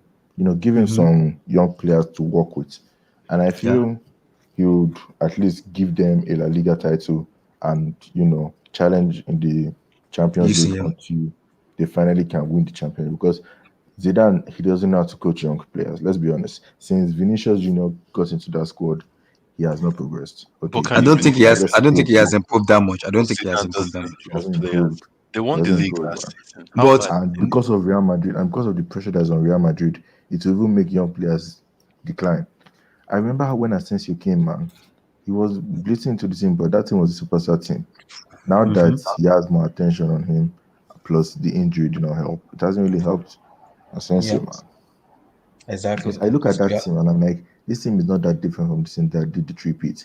I know Ronaldo is No missing, different. is missing, but it's not Well, except for No, Ronaldo you and can't say that though. You can't say that because people like Modric and Cruz, I do think their their level is not the same as it was during that three-peat. no Modric. It I might be get the same he's person, 35. but He's 35, but Cruz is just 31. For a midfielder, I know that's old, but not that old. no, but when you say that, it's almost. I think it's a completely different team though, because number one, they had Ronaldo, I know it's like I know the way they are and playing is Bale. different, they but had the Bale, they personnel is still like there. not Yeah, this Gareth kind Bale. of Bale. They had beast mode at that point, so it was a That's threatening. true. Guys. I think some Joan Laporta. Who is Joan Laporta? Is he Barcelona president or who is that? No, I don't know about that. Joan Laporta. Do people think Real Madrid will actually will beat Atalanta? No, for me, No, I don't think they so. I lost to think Atalanta Schalke. has a chance. I think There's a Atalanta has a possibility chance. they can lose it for sure. But I still don't trust Atlanta defense. No, but why That's the do problem. people want Zidane to leave? You That's what I see, don't that's really the Yeah, I question don't I'm asking understand you. that. I don't understand that. I don't Look, think some Abdullah, of you them. don't need to trust their defense. It's their attack we need to trust in. That's Let's to be that honest. attack. That especially Ilicic. Oh my God, in heaven. Because except for Benzema, who actually has pace in that? Because if Atalanta were facing a pacey team, okay, fine. But bro, it's Real Madrid. They don't have pace in their attack. Vinicius, isn't it? Vinicius's pace. Okay, On his Vinicius day. has pace, but the beauty about Vinicius is that he doesn't have finish. No, on his day he can Yeah. finish. Vinicius But is Gatlock, On his it day. won't go. What day? What Gatlock, day is that? Gatlock, it's like once a Gatlock, month. Gatlock. It won't go Yeah. well if Brazilian Atlanta Dan beat James. Real Madrid. If Atlanta beat Real Madrid like 4-0 or 4-1, it's gonna go bad. It will Bro, go I'm hoping bad. for a day like today. I'm hoping for a day like today. If it happens, I can guarantee you some Real Madrid fans What do you they have will hang up. against it? They will Why go do and you have hang up. against it to lose? They will Why do just you have hang up. against it to lose? Imagine if Sevilla is the only Spanish team to get through the round of 16. I have a Imagine. feeling they will. Okay, no, Sevilla, not them. Them and Atletico Madrid. That's what I'm saying. So Chelsea fans think they're favourites over Atletico. So No, technically, Chelsea fan actually thinks that. Don't put it. No, not Chelsea really, fan. really. I don't think. I'm seeing after that team won a goal. I'm starting to see some noise on Twitter from Chelsea fans. There's a rumbling going on. That's interesting. Wait for my prediction next week. Wait for my prediction on Sunday. No, it would be crazy to think next that week Champions League is actually quite interesting because Lazio and Bayern is not just going to be a clear cut because I know Lazio. But that look, are we going to be surprised if Lazio knock out Bayern Munich? Yes, of course. Lazio can beat Bayern maybe in Syria, in Italy, but now Bayern should take care of them completely. But Bayern have been looking shaky recently. I said that line is a problem for me. No. They've played a lot of games too. You have to look at that. Look, let me tell you something. I've been through this past decade. There's something I've noticed about teams like PSG, Bayern, all those teams that are dominating their leagues. These guys are always destroying teams. For example, Barcelona trashed a team 5-1 in the weekend. Look at what happened today. Well, as for PSG, they struggled against I don't know who they played. Where Neymar got injured against Kian, and then they only won by 1 goal in the weekend, and they just blitzed Barcelona today. One thing I've noticed is that, for example, I think Bayern Munich, I think they destroyed Dortmund 4-1 one time in 2017, and they played Real Madrid and lost 2-1. Same place, same venue. So it's like, yeah, they're looking shaky, and that's the beauty. You not underestimate them, and they'll just trash it. There's a look. As much as I give HH stick for saying I wanted Bayern, there was a little bit of brain in what he was saying because Bayern were not looking good. They got trashed by Frankfurt 5-1. 5-1. That's starting 11. They were beaten by Hoffenheim 4-0 by Hoffenheim. Exactly. So that's the thing. Bayern are the kind of team. They do this weekend. Is it this weekend or when did they do 3-3? Is that Bundesliga? What matches is that? Yeah, no, but like I said, they just got back from Qatar after winning Club World Cup. They played like 4 or 5 matches in 10 days. I think the problem with Bayern Munich, they don't have a plan. They have a plan A that is working. The plan B is important. They don't have a plan B that is working for them. Yeah, because if Lewandowski gets injured, they need a plan B for Lewandowski if he gets injured. You see about that's why I wanted PSG and Bayern to meet again in Champions League final, because I have a feeling there will be a different outcome. I have a feeling because I don't see anybody else in Europe who has the attack to actually stifle Bayern like that if they attack you. Yes, there are some people who could win on their day, but I don't know how many chances they will get. PSG will get chances because that final, they had chances, they didn't finish it. I feel if PSG meet Bayern again, unless Bayern... Damien Perez says this. Do you guys agree? A PSG favorite or too reactionary? I think if Liverpool... I know I'm saying... I'm not saying to Liverpool, but I think that, like, if Liverpool, specifically if Diogo Jota comes, because I think he's due back at the end of February, Salah and Mane, I think that three would be enough to would trouble the Bayern Munich defense. Yeah. If Jota continues his form after injury, then I think he's the signing of the season. If he can continue, I doubt he will though. I don't think he would do that after this injury. That's just the thing. The thing is, for me, it depends on, like, the thing with Liverpool, right? With the injuries coming back, because at the end of the day, the league is done. So it depends on what they're going to prioritize, because they're out of all the cups, so they only have the Premier League and everything. So they're probably not going to think, right, we want to win our games, but we're not going to like go gun ho in the Premier League. There's no point in it. But we've got a chance potentially winning the Champions League. So it makes sense for Klopp to prioritize the Champions League and say, so in that case, you use the Premier League games as almost like a warm-up or to get players fit for the Champions League games and see what happens. Red Devil, I'm sorry. Let me stop you there, Red Devil. Let me stop you there. Can you look at the table right now? Can you see they where have to they are? prioritize top 4. They have to prioritize top 4, where man. they are? Look at Liverpool. You're talking like it was in 2019 where it was 2 teams just dominating. They don't have that space. See, one of the things is that I know Brendan Rodgers is doing a good job with Leicester, but I still think that the inconsistencies will happen. Chelsea have that ninja bounce. And also Chelsea. Well, actually, as a Chelsea fan, do Chelsea fans and do you guys think you'll finish top 4? Yeah, I solely believe we will. I have that belief we will. For me, I don't know yet because we're still on this new manager bounce, and Yeah. I want to see us react after defeat. But this is why I'm gonna judge Chelsea. I think that thank God that look can keep me from this. This I'm gonna judge Chelsea. The United and the Southampton match. That's when I want to judge. I want to judge Tuchel really. Because the United match is like the Southampton match attacking team. United will go on a counter, they want to counter Chelsea very well. That is when I want to judge this team because this defense has not been tested yet under Tuchel. So now I want to judge Bruno, Martial, Rashford, Greenwood running against Marcos Alonso. Well, no. It won't go well. It's not the same because like your formations, you've gone back to a back three. Yeah, the reason it's gone back to back three is because he wants to give everybody a clean slate. I do think Tuchel will know he's a back three for the maybe next season or to the end of the season. Mm-hmm. That's how you've been very successful. You've been very successful in a 3-4-3. You can play back 4 too, but I think what Tuchel is doing is he wants to give everybody a clean slate. Then because Ziyech and Albert has not been really playing that much, unlike Odoi and the other guys have been playing. So I think he wants to give everybody a clean slate and then he will decide on this player because he already told the board he only want 3 players in the summer. It's a ball playing central back, a defensive midfielder, a ball playing defensive midfielder that can do the job of N'Golo Kante and Jorginho. And also he want a striker, he want a player number 9. That's what he said. So those 3 areas need to be addressed in the summer before we can even say anything about next season.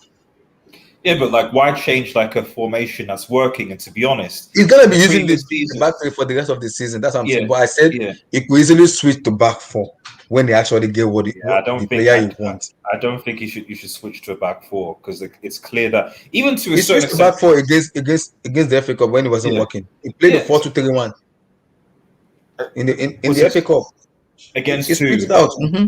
Against Barnsley when the pressure was exactly because it's all about when you use it in the Premier League. It's fine using a 3-4-3 in general, especially against the big teams, because we use wingers and stuff like to help. It's fine. It will certainly work against United.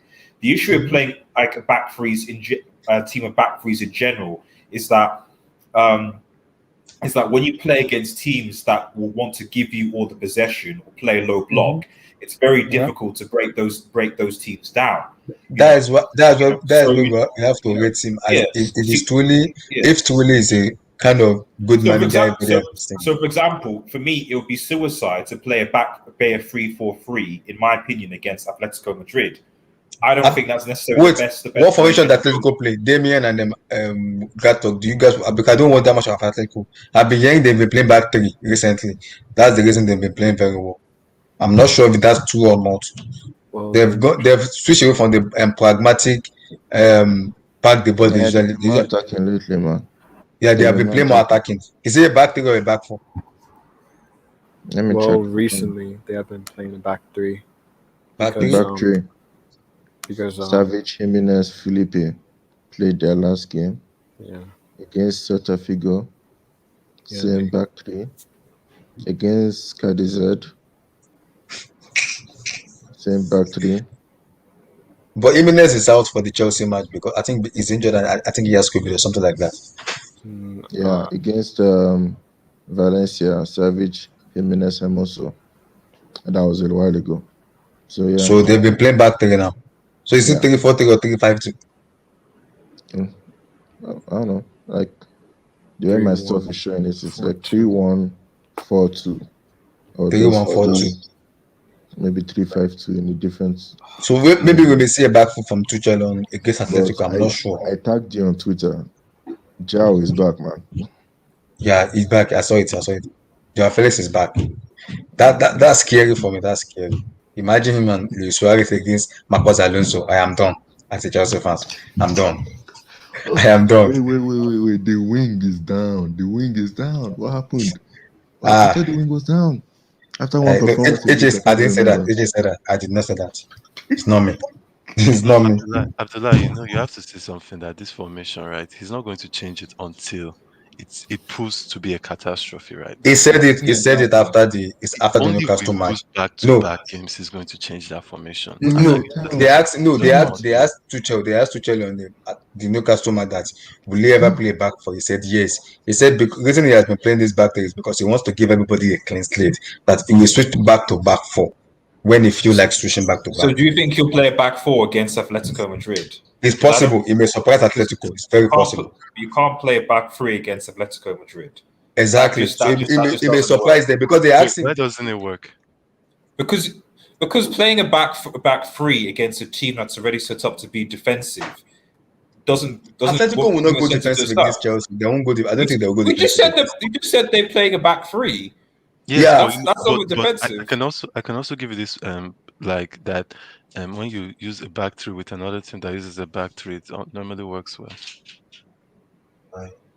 I mean, yeah, if the opposing team, if the opposing have a better defense, we're going on the assumption that Atletico Madrid defense is better than Chelsea's. So if Atletico Madrid is better defense than Chelsea's, then Atletico Madrid, at least in my opinion, have the advantage. And because Chelsea, because Atletico Madrid is better than Chelsea's, the incentive is on Chelsea to try and somehow break that defense down. If they're playing a back three, it's going to be harder to do so. The reason I say I could see him going to back four is because I believe we have the player to play back four, we have the player to play back three. We have that squad depth to switch formation up and down. So Tuchel is an experienced manager who can switch formation when they feel like switch formation. That's why I said it may surprise Atletico by playing the back four against Atletico. I'm not taking that out. It may surprise him and play them. Just with Tuchel's back three, it's not very defensive actually because that guy. It's not very exactly. It's not very defensive. Yeah, exactly. Guys, let me just say this because I just had to walk 10 feet in snow, and I had to. Man, it's snowing in Chicago too, man. Since morning it's been snowing. I had to dodge bears, and I had to dodge foxes because I'm in Ohio. I'm not in New York right now. I traveled to Ohio. Oh, you're in Ohio now? Country part. Okay. So I survived. So I have to say this. It's fair enough. It's okay. Do you guys remember? Well, Abdullah, you should remember this, being that you're a Chelsea fan. Remember Lampard's first season when we were losing 2-0 to Bournemouth? Yeah. And he brought on Alonso off the bench, and Alonso scored both goals in like the 88th, like in the 82nd and like in the 88th, and we drew 2-2. Yeah. If you remember correctly, the formation at the end of that game was a 4-4-2. And guess who was playing as Chelsea's left striker? Was it Marcus Alonso? Marcus Alonso was right next to Tammy Abraham at the end of the game. That was how most websites and most sporting journalists reported on the game at full time. I have to see you later. No, peace out. Peace. Later. My thing is this. I feel like Alonso at left back, it is one of our greatest things, but it's also one of our greatest liabilities. It's an asset, but it's a liability. So am I crazy for saying that maybe Alonso should play left wing and then we have like two players behind him and Tuchel just instructs him to just stay forward. Don't even cross the halfway line. Just stay forward. Press when you can, but your main objective should be for you to make those angled runs into the box where you can use your left foot and inflict some damage. Because I want Marcus Alonso to play because of his goal-scoring prowess, but I also don't want him to be a liability. So if we have a situation where who could play on the left side for Chelsea? Left back, man. Ben Chilwell can play as a left back. No. I don't want Alonso and Bell Chilwell on the same wing on the same day. Oh no. Oh no. That is suicide. Emerson can play that. I don't trust Emerson either. Tuchel seems to be building his team around Mason Mount, though. I find that quite interesting. No, He's building no Kai Havertz anywhere, and Mason Mount seems to be. He's building it around Kovacic. He just said it in his. Well, he didn't say it. It's not around Kovacic. It's Kovacic. He just said it in his last press conference. Let's see what happens. He didn't say that. He didn't say that. He's building around Mount, guys. Let's just just accept it and move on. The only reason Mount is getting so much playing time is because he's on form. Yes.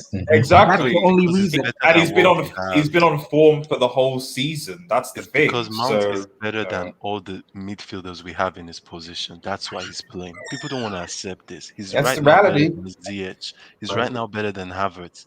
And Mm-hmm. Kovacic and Mount are not playing the same position. Because I noticed Yeah. this. A lot of Kovacic fans are hating on Mount for some reason because they think Mm-hmm. that Mount is going to take his place or Kovacic is going to take Mount's place.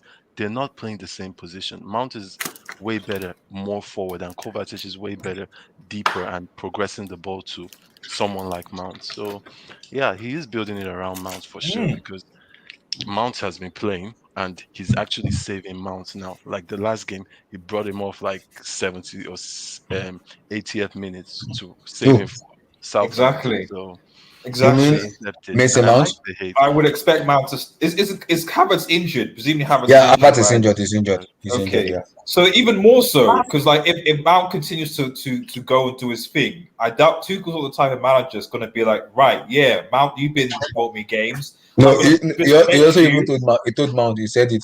He said he needs to be clinical enough in his when he's in Yeah. Our whole against team needs to be opposition. clinical. He needs to be like Another thing again. If Mount Our gets whole team needs to be clinical. It's not only Mount. everybody. Like Do you guys really think Mount is Chelsea's best player?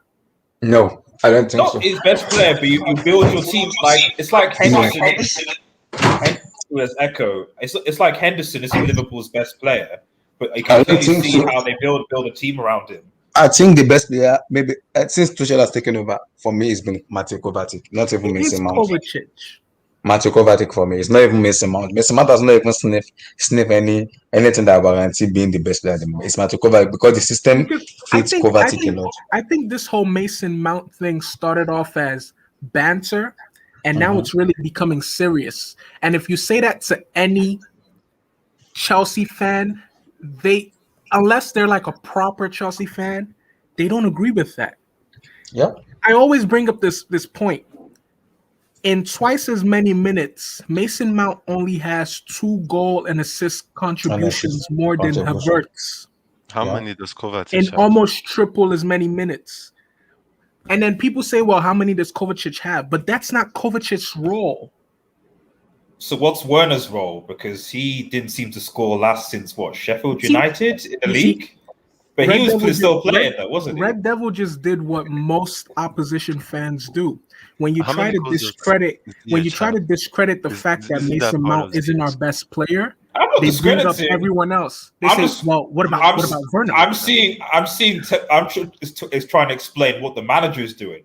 The manager is the one that's picking Mason Mount all the time, and the manager most likely is not going to drop. This is what I'm saying. Is like this idea that like Tuchel's going to come in and then basically just castigate Mount away freeze him to the reserves and bench him somewhere, and Havertz was going to ball and Ziyech and Pulisic and all this was going to happen. We don't want that wasn't going to happen. Mason Mount is in a good patch, so we want him to continue playing. Because unlike proper Chelsea fans, we ultimately want the collective good of Chelsea Football Club. Yeah, but you guys. The point I'm trying to make is this: people don't identify that Mount is not our best player this season. It just looks like he is because of the press, because of how Lampard favored him so much. So people have that embedded in their minds, but it's not true. He's not close to being our best player. Who is the best this season? So who is the best player this season? Mateo Kovacic by far. Not. You see what I'm saying? After 4 games, people were saying Mateo Kovacic. No. See, the problem is under Lampard. People have been saying Mateo Kovacic look like class A because the way Lampard's play.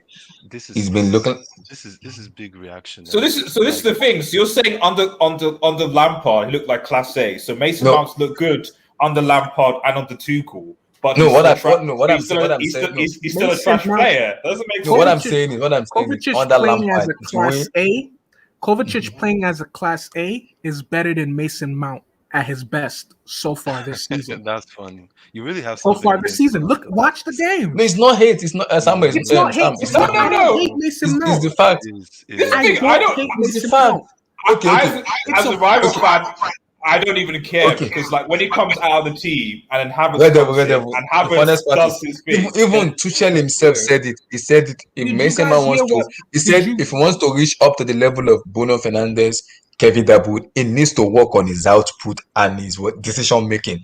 That should he can't come here. He can never be a best player in Chelsea. Yeah, but bro, keep the same hate for Pulisic, for Ziyech, for Havertz, for Timo Werner. All four players that you guys hyped up, gassed up, said we're going to ball, destroy the world, etc. And you guys have still been giving a pass all season.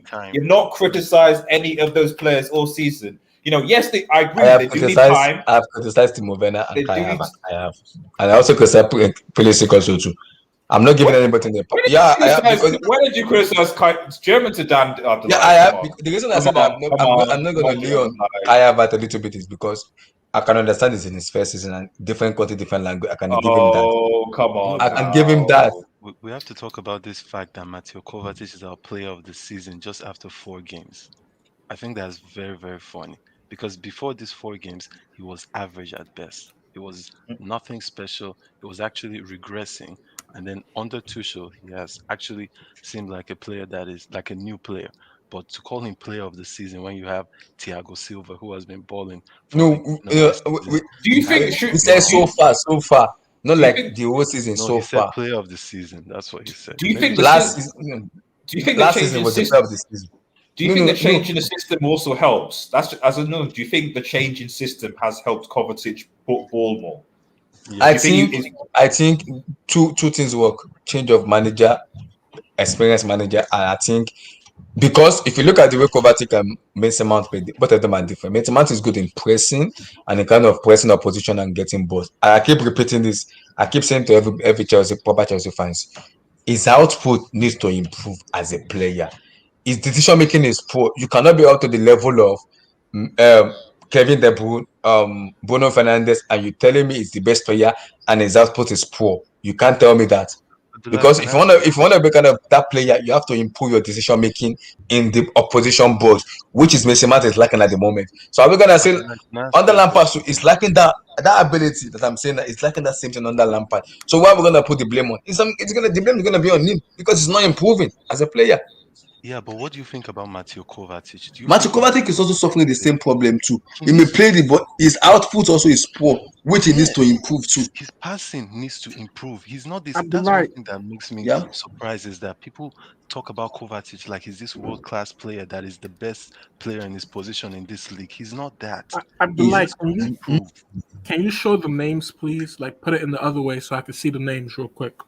I just want to make like a very objective point that a lot of people always miss. Needs to improve, and people who are Kovacic stand, they need to accept that he's not a world-class midfielder. He needs to names. Okay. Damn, I have bad eyesight. Who's talking? Who said Kovacic isn't? It's Sam. I said that he needs to improve. You guys think he's a complete player yet? He needs no. I know what this is a complete player. Sam, you're a Chelsea fan. Sam, you're a Chelsea fan, right? Yes, I am. I want to ask you a question. And I just want you to answer as honest as possible. In the Tottenham game and in the Sheffield game, specifically the Sheffield game where Mason Mount scored and people were saying it's been his best game under Tuchel. In that Tottenham game, Mason Mount had 3 instances where he shot, where there were 2 players, one on his left and one on his right, making overlap. Yeah, Pulisic and Timo Werner. That happened in 3 different instances. And Mason Mount shot. If Havertz or Kovacic had the ball at their feet in those 3 instances, they pass. Do you agree that ends up being an assist that leads to a goal or not?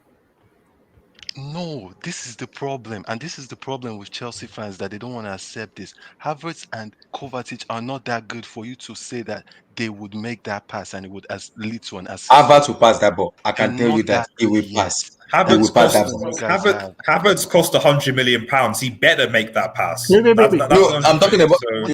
Do you watch the Tottenham Hotspur match and Chelsea? Yeah, I watched the game. He was talking about the Mason Mount shot where Pulisic and Timo Werner was free. When Mason Mount just shoot the ball out, I was like, can you just pass the ball to your nearest man? Someone that is free. Do you not win that game? Do you not win that game though? We Sam, won. I We don't, won. Sam, I don't disagree with you, Sam, because I don't think there's a right or wrong answer. But here's my point. This is my evidence that Havertz, I know Kovacic will make that pass for sure, but this is my evidence that Havertz, who a lot of people doubt, will definitely make that pass. But why do you know Kovacic will make that pass? Because he can't score. Kovacic will. He can't He score. will not shoot. He will only He pass. won't He won't. shoot because Kovacic cannot score. He knows that Exactly. he's goal shy, so he will make that pass. Mason Mount has a problem with end product. End product. Mason That's Mount his shoots problem. 20 times, he maybe scores once. But this is how I know Havertz would make that pass. In the City game, Havertz came in the last 15 minutes. The ball was wide left.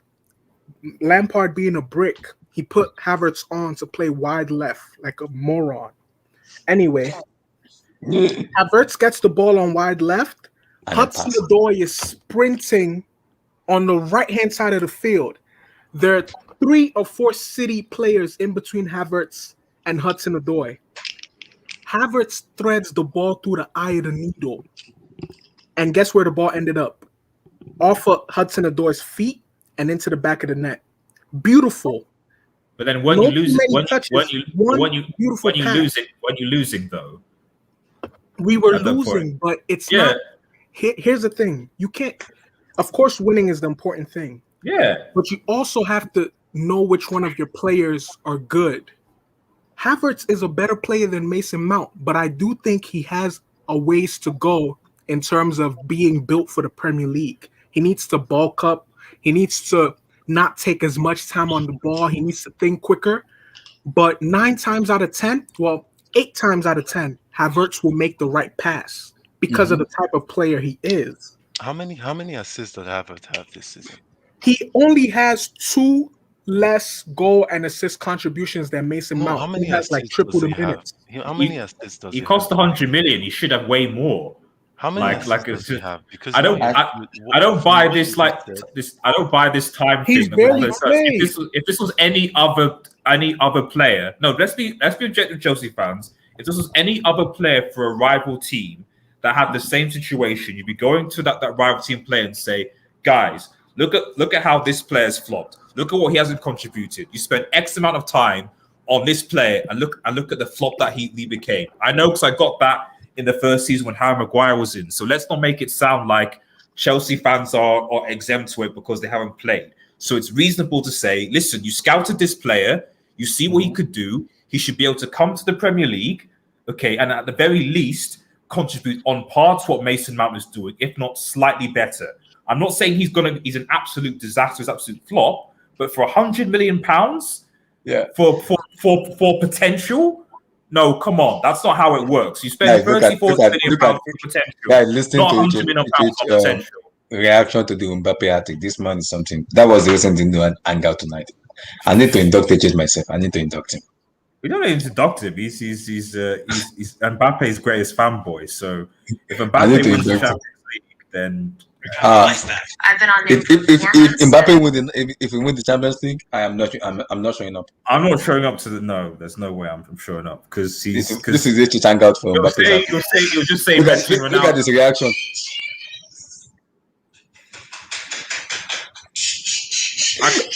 Let me put on my camera. I can't see it.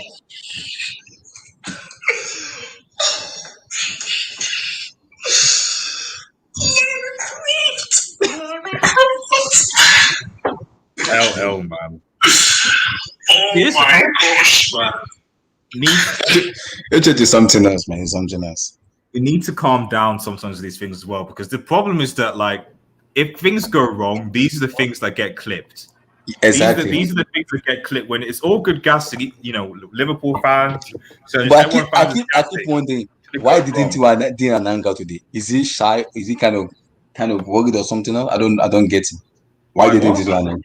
Why didn't he do an hangout tonight? I was like, what the hell is going on with AJ? Why is it? He's not going to do. It's not. It wouldn't do for tonight. Like usually for CLs he doesn't. I think that was just an exception. So he does it. He does it all CLs. I don't know why he didn't do it today. No, I think that was just. No. Today was a personal thing for him. It was a personal point. He wanted to make a statement in terms of everyone who had doubted him, ridiculed him. made fun of him. Imagine counted out Mbappe. Sean being on a hangout and Damian Perez was the Barcelona fans on an hangout. You guys will hate HH. Yeah, but the other thing is this is another question I have, and it's just a general question because sometimes when people say certain things, I ask this question just to see like how they look at football. Not to say that they're wrong, but would you guys rather have a player in your team who doesn't know how to press, so they don't press at all, or a player who presses very, very wrongly? Would you rather have a player who doesn't know how to press, so he doesn't even bother to press? He just maintains his position and keeps the shape? Or would you rather have a player who just like runs around like a headless chicken and sabotages the shape of the team just for his passion? Because I'm trying to make a point. It depends. I wouldn't want any of that. I would never want any of that. And it also depends because like there is like it's like I will use the example of Fred, for example, in my sort of situation. Like Fred, for example, and how much do you buy that player? How much? Yeah, that's another thing as well. Cost, I think, comes into it as well because there's a player costs 100 million and a player doesn't cost nowhere near as much. You expect more from said player. The Bundesliga has a tax. There's inflation. The British Premier League has a tax as well. More, I'd argue more so than the Bundesliga. So, but I would use the example of Fred and McTominay essentially, where I don't think that Fred and McTominay are necessarily the most skilled or gifted footballers, but they do have a lot of passion. Do I think they're world class or best level? No, they're not. However, there are certain games, especially when I look at Fred in particular, where you need that in quote work bunny that works hard, etc., that actually tires out the midfield, that does get put in a challenge in, that does put in a tackle in, that does cause the defenders or problems because they have something to think about. And there is a place for that in certain games as opposed to others. So it's not like it's completely useless, but at the same time, it's not class. This is another thing I want to say about Mason Mount. There's this narrative about people who don't like him is that, oh, Mason Mount doesn't know how to press. He's not good at pressing. He runs like a headless chicken around. That is a lie. He is the best presser in our team. If you want to push a narrative that he doesn't know how to press, go ask the coaches that pick him every time. There is a reason to pick him. It's not because even Antonio Rudiger said the same thing that Mason Mount press also helped them. But even Tuchel himself, even Rudiger and Tuchel himself also said it. If he wants to reach that level of Lampard is this, Lampard is that, he has to improve his end product. Which Mason Mount's press was the reason why you beat us in the FA Cup to get to the final, wasn't it? But the problem, the problem with Mason Mount is his end product is poor, which it needs to improve. No, Abdullah, let's not say it's poor. But it's poor. Sam, it's poor. Why I say it's poor? But Timo Werner, you should be relying like Timo Werner. We should be judging Timo Werner more on end product than Mason Mount. Yes, so I agree with you, but the fact that you've got a 50 million striker who's basically I'm not disagreeing that. I'm totally 100% agree with that. But the problem with the proper Chelsea fan will tell you, it's the best player now. So it doesn't need that. No, if it's that best player in Chelsea team, his end product has to improve. Same with Matthew Kovacic also too. So those two both of them are good. They are very good players, but their end product is poor. I look at the Newcastle match. I was like, Kovacic, improve your end product. Messi Mount also, he did the same thing on Newcastle. There was a chance he saw when Giroud was like, just square, play the ball to Giroud. It's a tapping. Why must he shoot? Why? Abdullah, I agree with everything you said because what you're saying here is someone that is looking at both sides, not someone that is just one-sided. I'm looking at both exactly. Yes. Mr. Mount is 22. I know I don't like bringing that age up. Mateo Kovacic is in his prime of his career. Kovacic, his role is not to score. I agree with that. But at the end, which player do we play instead of Mason Mount that would outperform him right now? We don't. You can play CSJ, and CSJ end product is better than Mason Mount. Sam just made the perfect point against Wolves. We saw how his end product was. It's not there yet. It's not as Ajax. It's not there yet. I understand. Sam just made the perfect point. The age. and this is what I've always said anytime people say I hate Mason Mount, or anytime people say Abdullah hates Mason Mount, or HH hates Mason, or anyone that's on the Complicated Chelsea show. And even what's his name? It's Eddie. either Eddie or Daniel. Daniel said it perfectly, and I'm about to say it again. And Sam, you just said it. Given Mason Mount's age and the amount of minutes that he's getting, in 2-3 seasons, if he continues with the same intensity, there's only two things that are going to happen. He either burns out, which is very unlikely, or he becomes Chelsea's best player because he will have the experience, he will have the know-how, he maybe would have worked with different players, learned from different players, and he will then be the player that people think he currently is now. The player that people think he currently is now is the player that he will be in like 3 seasons' time. His age, given his age, his decision making, his end product, he's not that good. There are many examples this season, many, not even one. Many. Mason Mount, people say he's our best presser. No, but he who's triggers better? the press at the wrong time. It That is a lie. disorganizes the shape of our team, and then we get outnumbered in midfield. Teams just play 1-2 easy passes, and they're right in front of our defense. The Manchester City game is a perfect example. The Arsenal game is a perfect example. The West Ham game when we lost 1-0 is another perfect example. So, like, he's good, but he can be better. And the only reason why I always point him out is because he gets hyped so much. And that's because of Lampard. Lampard felt that playing him so much will work to his advantage, but it actually worked to his disadvantage. I think because then you put the lens on him. Then he becomes the first player that's criticized. You should add Thomas Tuchel too, because he's playing him too the same way Lampard was playing him. No. The reason Tuchel is playing no. Yes, he the is. reason Tuchel said it. Started him in every game. He hasn't started in every game. The reason he said he's playing is because in the important games. It's no, but I want to just say something about what he said right here. Is that number one, that whole pressing stuff. It's good to choose the games, and then especially when you have when to press and when not to press. No. It's easy to do that when you have already an agenda against the player, to pick the games that, he was bad at pressing. We can do it the other way around and pick the games where he helped us recover the ball and actually did the right thing. Of course. No, I'm just saying. So it's good. You can pick like 5 games and then say out of like 30 where he was actually maybe the best presser in the game. But another thing about Messi Mount, I'm saying the quality in Chelsea's squad is the problem. If we had world-class midfielders, he wouldn't start every game. But we don't have that. And people don't get that. They're saying, Kante. Kante is a box to box. Yeah, not really Kante. I'm talking about like Havertz, Ziyech. Ziyech is not playing on that level now. Havertz is not playing on that level. Who else again? Like those players are not doing it. Pulisic is not playing on that level. If they were, he wouldn't start every game. It's because other players are underperforming. So he is the one who. That's the thing with Mason Mount. Mason Mount never has a stinker. I can name stinkers of Ziyech. I can name stinkers of Kovacic even. Almost all our midfielders. But most of the time when he plays, he leaves a 7 or 6 out of 10. And you can't say that about a lot of players. Listen, guys. He the does. Ziyech stinkers are plentiful. But that's a discussion for another day. Yeah. Yes. Ziyech is I mean, I don't know if you guys have been following. He wants to leave. I don't know if that's a rumor, but I think it looked a little bit. Apparently, he's going to have to leave to either Juventus or. yes, Milan.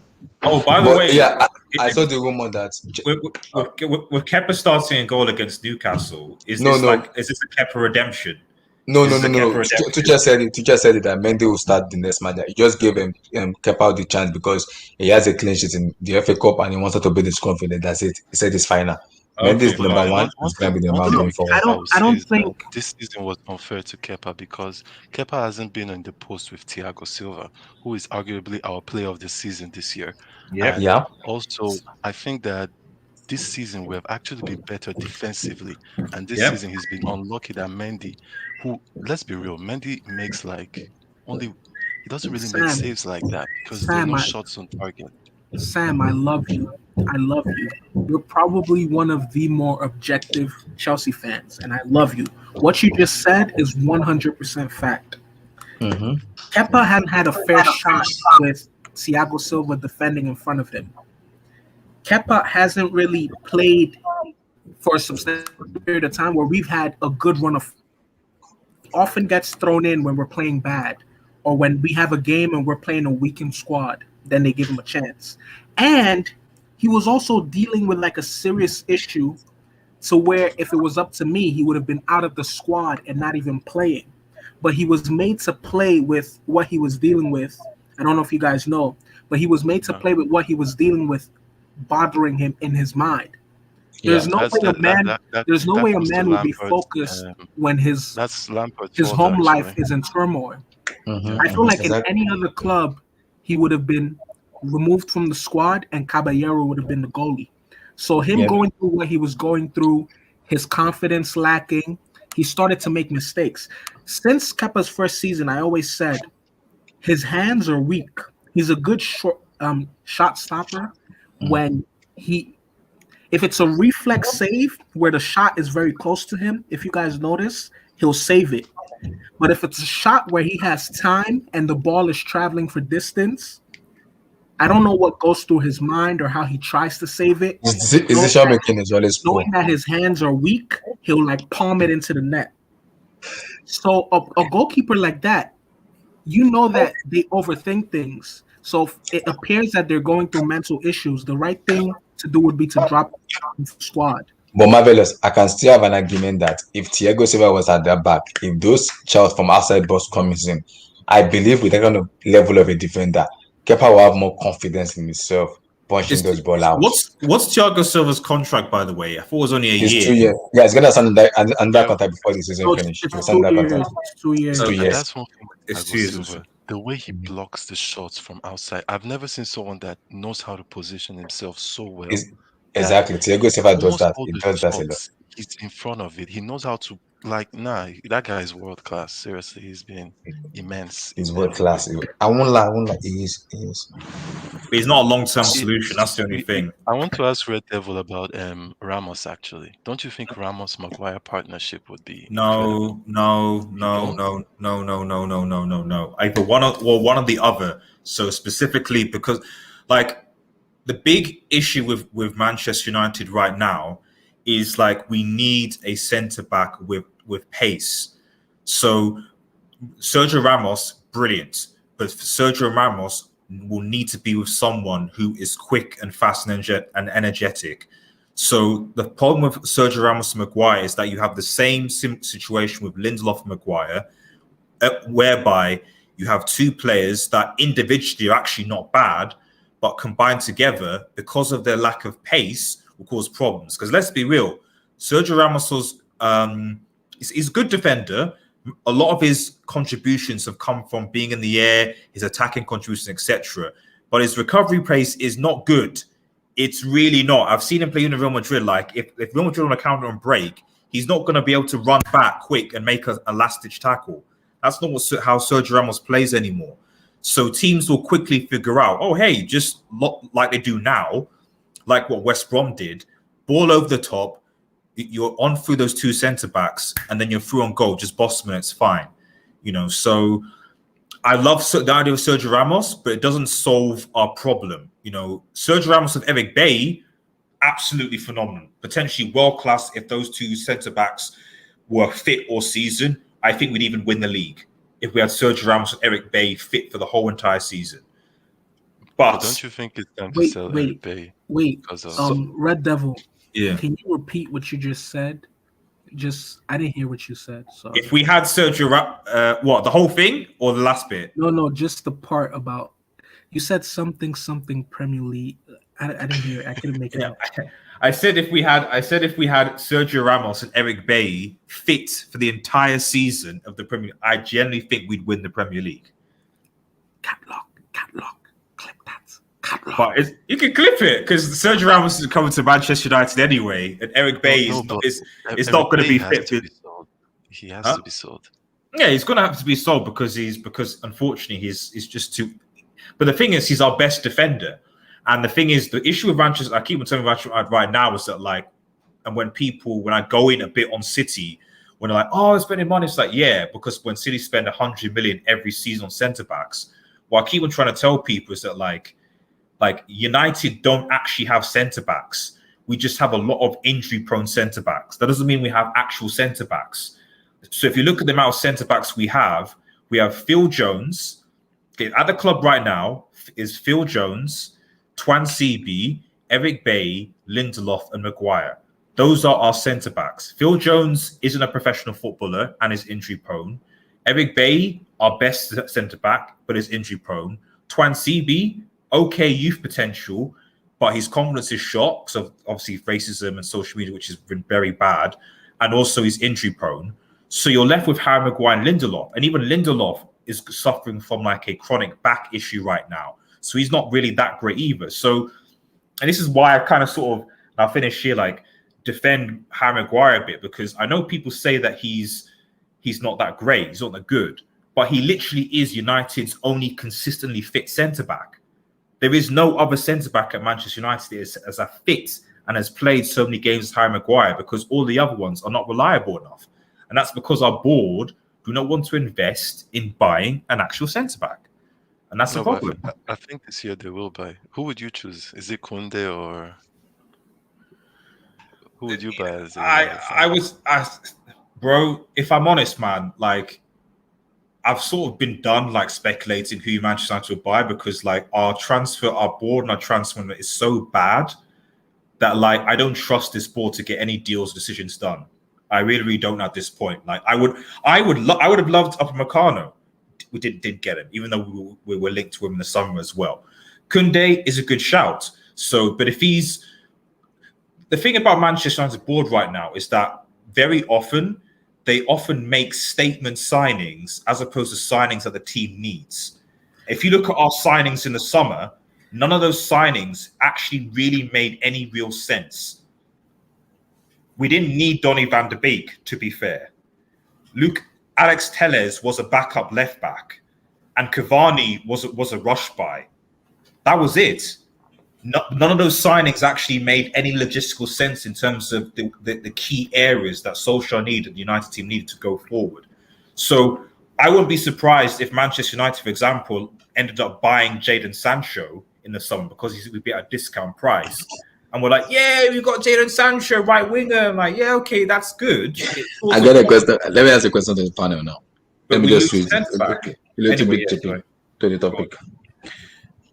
Do anybody agree that Lionel Messi won't finish the season, but maybe he will eventually leave Barcelona in the summer, or if he stay, based on what condition will he stay? He'll leave, man. After what happened this night.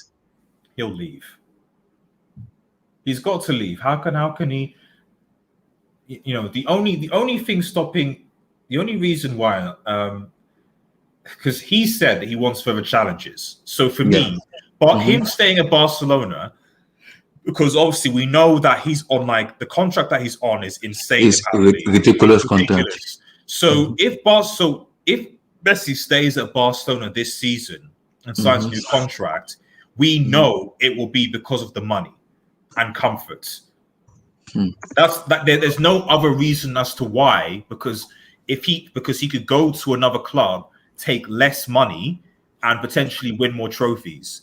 But if he's like, no, screw that, and signs a new contract, it'll be a bumper contract because there's nothing happening. So, and he's comfortable, obviously. Sorry, here's the thing. From my point of view, and I think.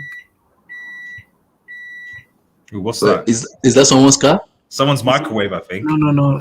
It's stopped now. But Hassan, when he was in here, he said it was either Hassan or Ahmad.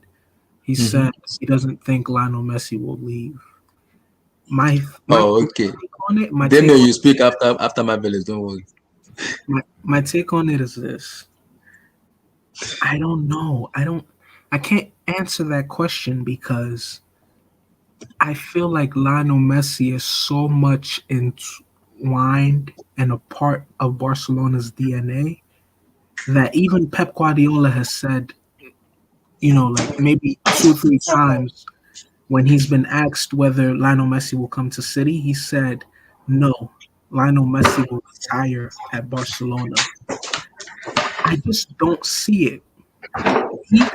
They did, the club Barcelona did so much for him in terms of saving his life, and he's also done so much for them, and he's also written a major part of their history, to where I just don't see a situation where they're not ever together.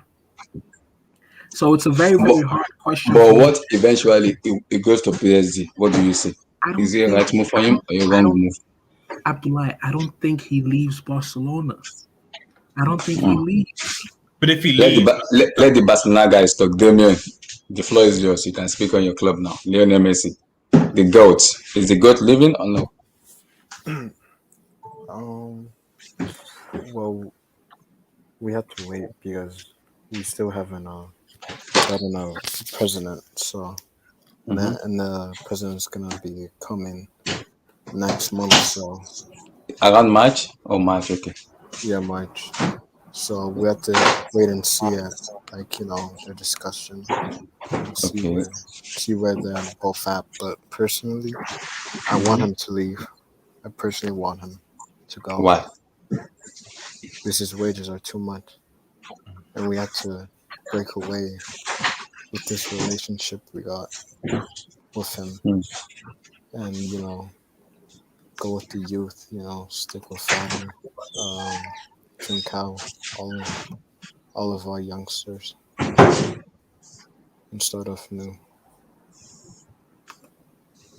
But Damien, if it goes to PSG or Manchester City, would that be okay for Lionel Messi? Maybe how many years do you think he has in his footballing now? How many years more do you think he has? 2, 3, or just 3 years or 1 year more for him to play? I think he has 2 years left in him. Because you can you see that like he still has the motivation, but I feel like if he's better around better players, you can see like the real best of him. Sam, do you think Lionel Messi will leave Barcelona or he goes? Personally, I think he leaves. I think he leaves, and I have to give credit to Ronaldo for leaving Madrid at the perfect time. I think he should have thought about his exit plan too, because it's getting sour every season. It's getting worse, and I don't really see it getting better, because the only way it gets better is Barcelona winning the Champions League. And I don't think it's gonna happen. With what just happened tonight, I don't think it's gonna happen, because with the way it happened tonight, because when you look at today's match, I wouldn't say Messi look uninterested. He just look somehow. No, yes, Hitch said something that was very, very smart. He said even peak Messi had Xavi, Iniesta, had peak Ronaldo, had one of the best midfielders in the world. Yeah. Now we're having 33, 34-year-old Messi with this kind of midfield. It can't work out. Like, can I make a point? Sorry. Sorry, Sam. I was going to say, I'll make a point after you. Just brief point, but go on, Sam.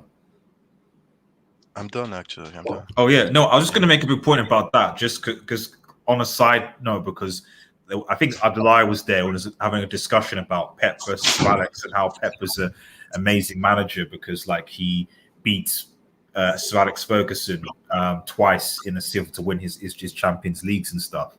So while I gave him the 2009, like the point that you're making is valid. A lot of people don't seem to appreciate when it comes to Barcelona. You're right. When Barcelona won those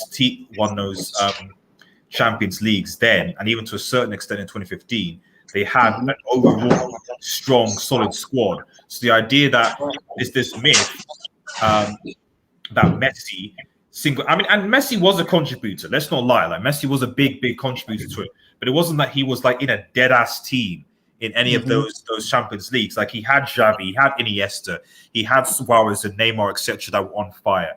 They had a semi-decent sort of. He had Puyol, who was the rock at the back, and Piqué, etc. So you had solid players, Whereas, like going on to Alex, if you look at the Manchester United team that won that 2011 final that lost to Barcelona, that was a Manchester United side that was in decline. So there's obviously that's why I give Sir Alex Ferguson massive props, and he still somehow got a Premier League title out of that team, similar team 2 years later. So that's why I give massive props to Sir Alex over, say, Pep, for example, because still being able to take average or declining players to the high end of competition for me is what is the credentials of a top manager, not necessarily just being able to take a peak strong team and having quite unlimited money and then taking them to regular finals. Well, obviously that should be expected. That should be standard. If you're not doing that, then there's a problem. So, but I just thought that was just an important point to sort of bring up. So, but go on. Yeah, man. Anyone who discredits Alex Ferguson, I think they're just joking at the end. So, like, what that guy did, even like, the worst day of my life, I can say, was 2008. Like, for real, I took a break from football because of that day. So, yeah, he's a great manager for sure. I need to induct Chichi. I need to induct him. What is he doing? Is that Kylian Mbappe? Oh my goodness! Really?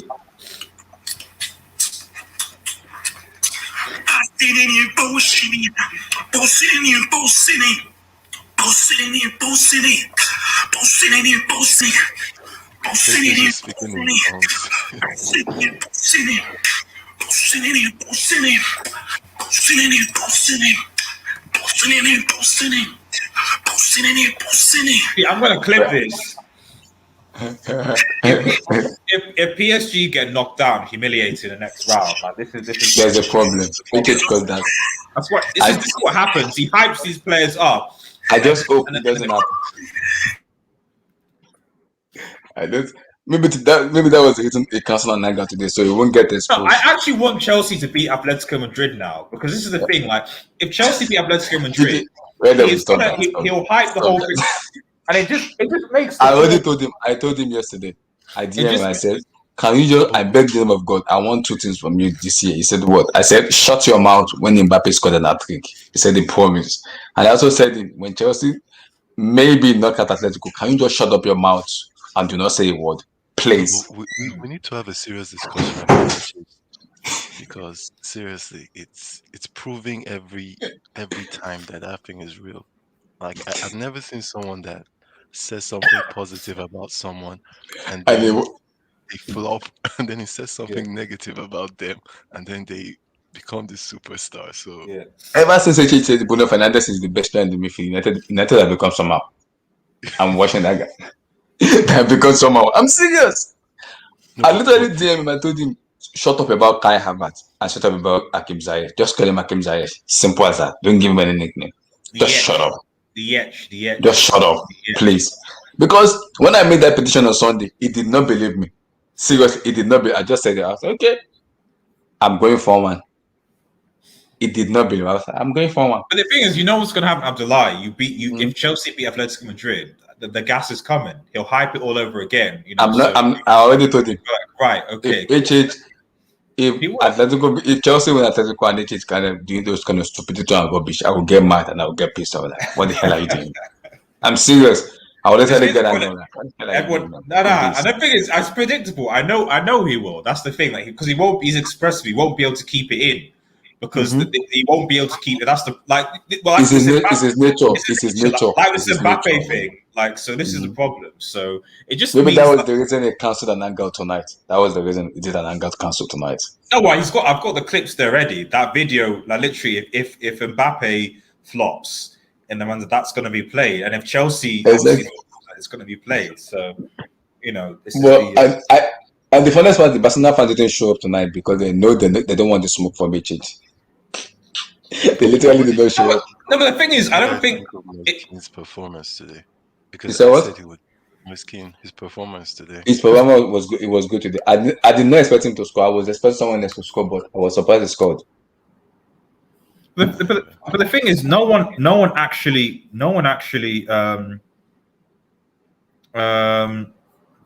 Actually, I don't think true Barcelona fans really felt that they were favourites going into this game. They were. Some Barcelona fans were. No, some of them believed they were favourites. Some of them were, but I think like Sean. Sean was like his confidence. I was like, Sean, are you shut up? What the hell are you telling, man?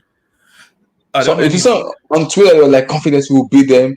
Griezmann needs to do this. I was like, can you just chill? Sean was probably trolling. You know what? They were happy because no Neymar. That gave them more confidence. And the win they have been winning La Liga, that gave them more confidence. They'll beat PSG. Come on. Immediately the match started, I was like, I can see something going on. So it's getting ugly. It is. Yeah, but who were they playing actually in the Liga anyway? They were Alaves, Granada. Yeah, come on. Like, it's like, oh yes, we beat Alaves and Granada, and they don't have Neymar. That means that we'll beat them. That doesn't make sense. So any sane Barcelona fan realized that they were the underdogs going into this game, with or without Neymar. It's just that Neymar not being there, you might have given Barcelona a bit more of a chance. But still, the whole thing was relying on, as I said at the start of this thing. But people did not believe Mbappe would come out with an electric. But it's based on the fact that people saying that Messi was gonna. The only reason people would give Barcelona a chance because of Lionel Messi. So Messi, that's it. And the reality is that Messi, for goodness knows how many seasons in the big games when he plays for big teams, has disappeared.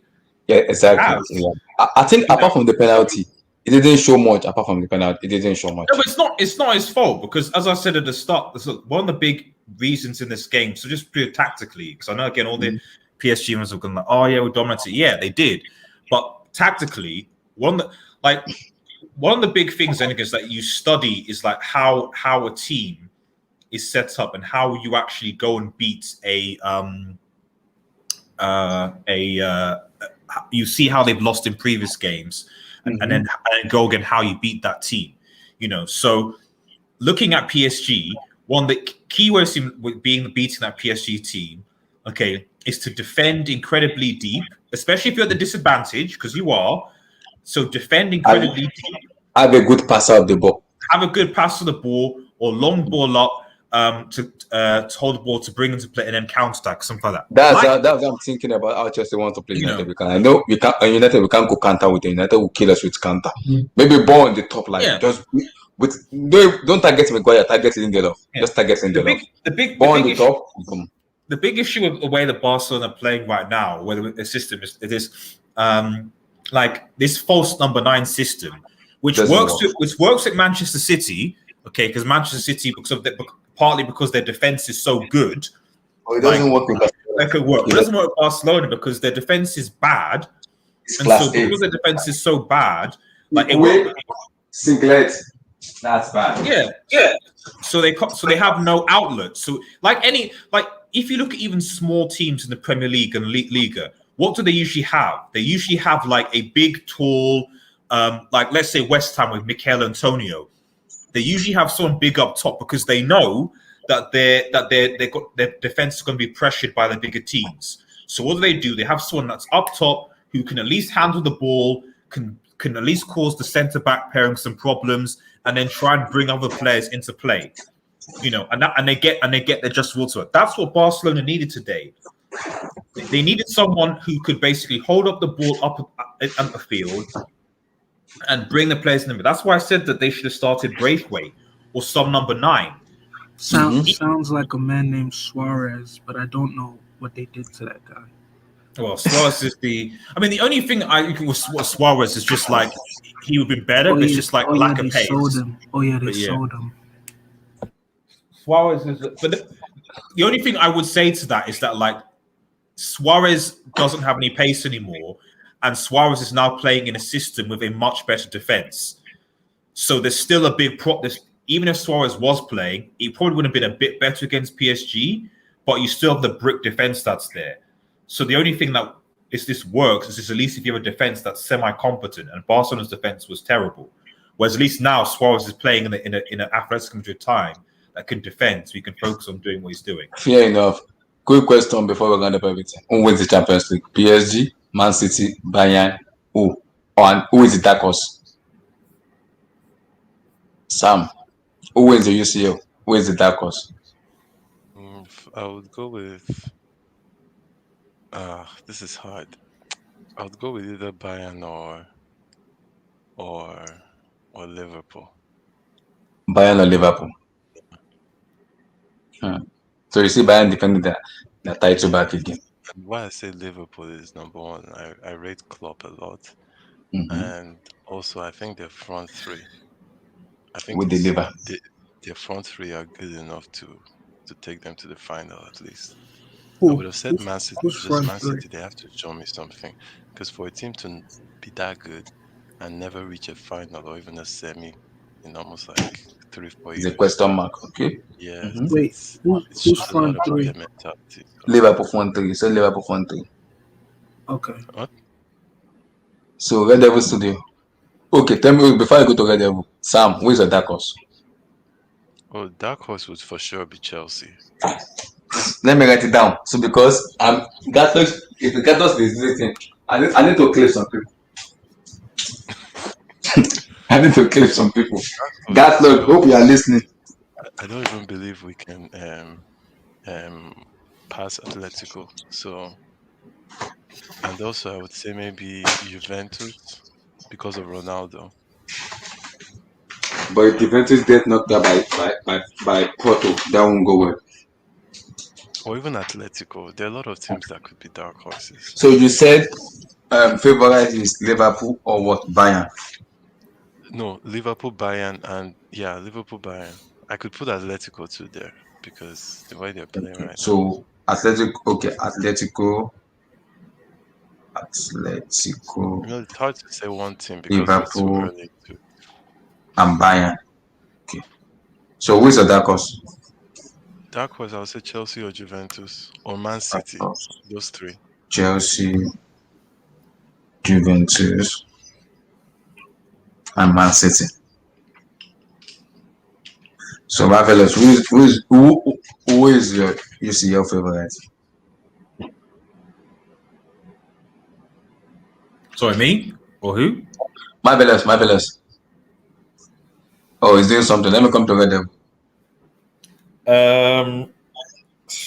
It's a tough one because, to be honest, because we still haven't seen any of those other teams play.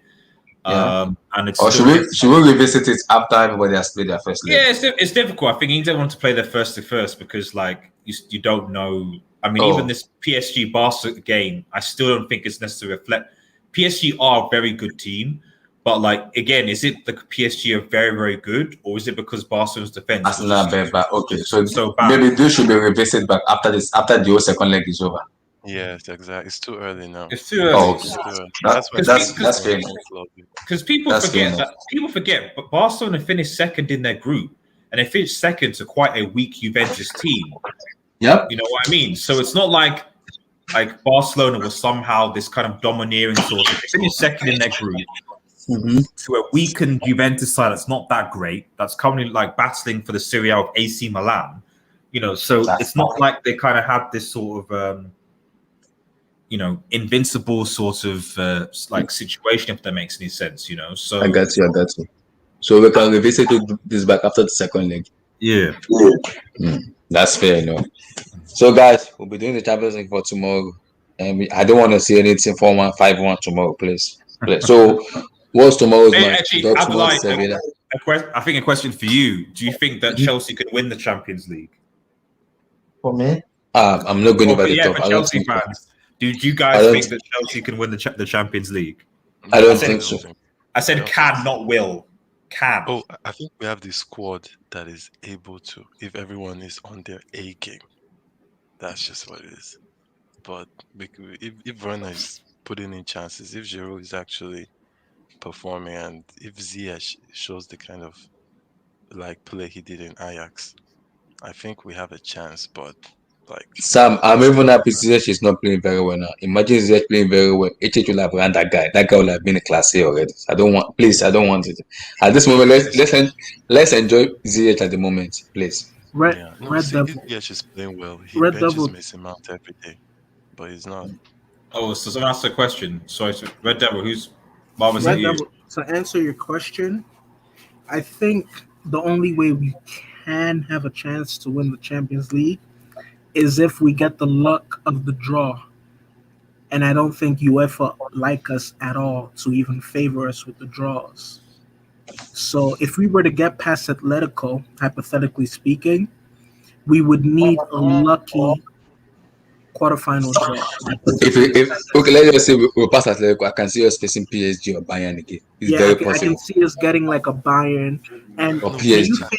can you face an English team? But PSG is a good thing because Tuchel obviously, if anything, that's good because Tuchel knows PSG inside and inside. He knows the players, so he'll be able to set up in a way like I'm not saying that you'll necessarily win, but like if there's any team to play, that's one of the big teams. The one thing that's an advantage. It'd be PSG because you literally have the manager who was there for half of the season, who knows how I they don't play. want to play players now because with the form Mbappe and Neymar will be, I don't want to play them. It doesn't matter because because Marvelous has a good point. I would say that either what he said or we're extremely lucky in the games. That means with VAR and all this, exactly, we could have a chance. exactly. Either that or we have good draws.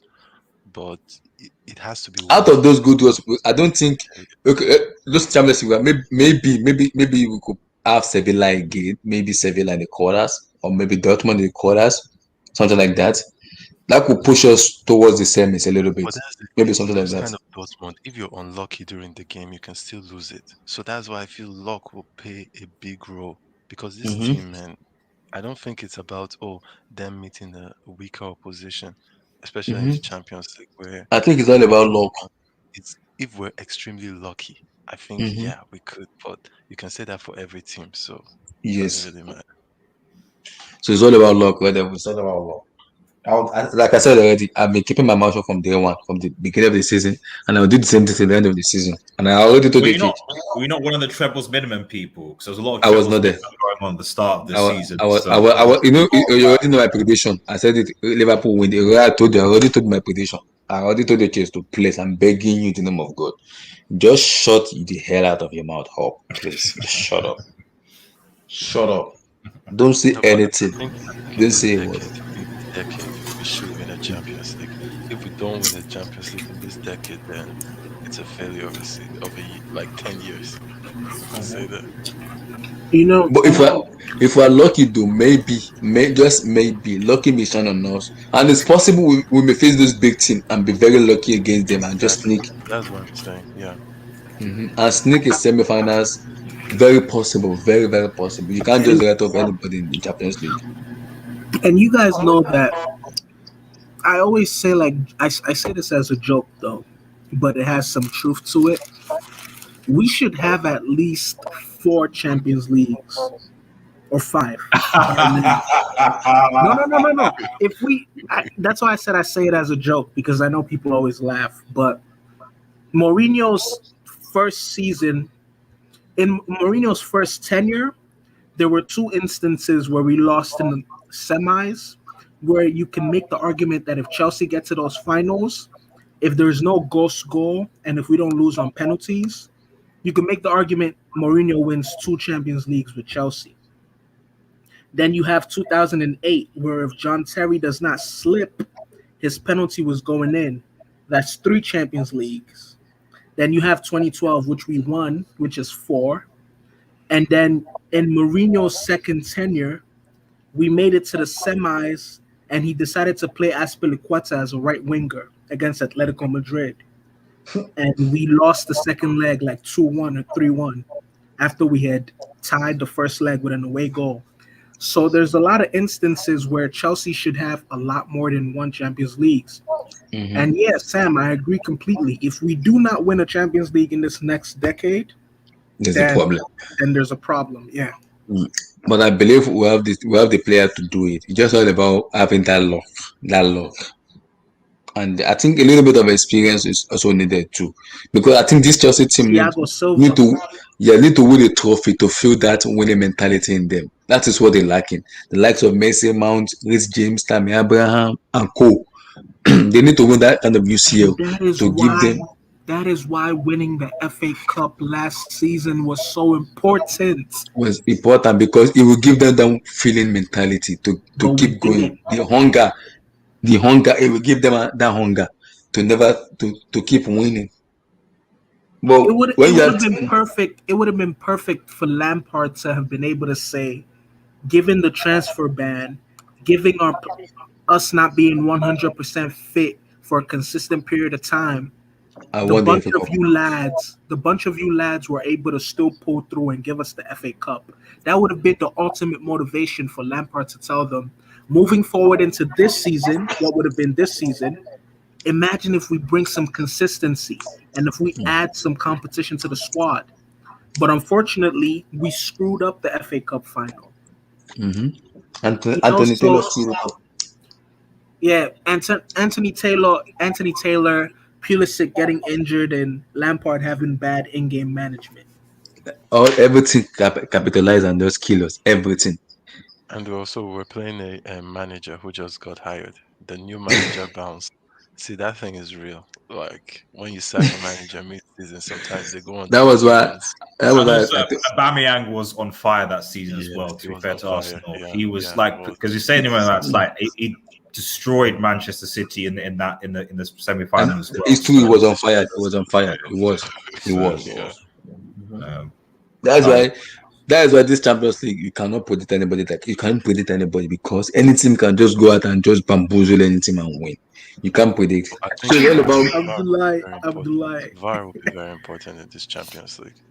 Abdullah, say bamboozle.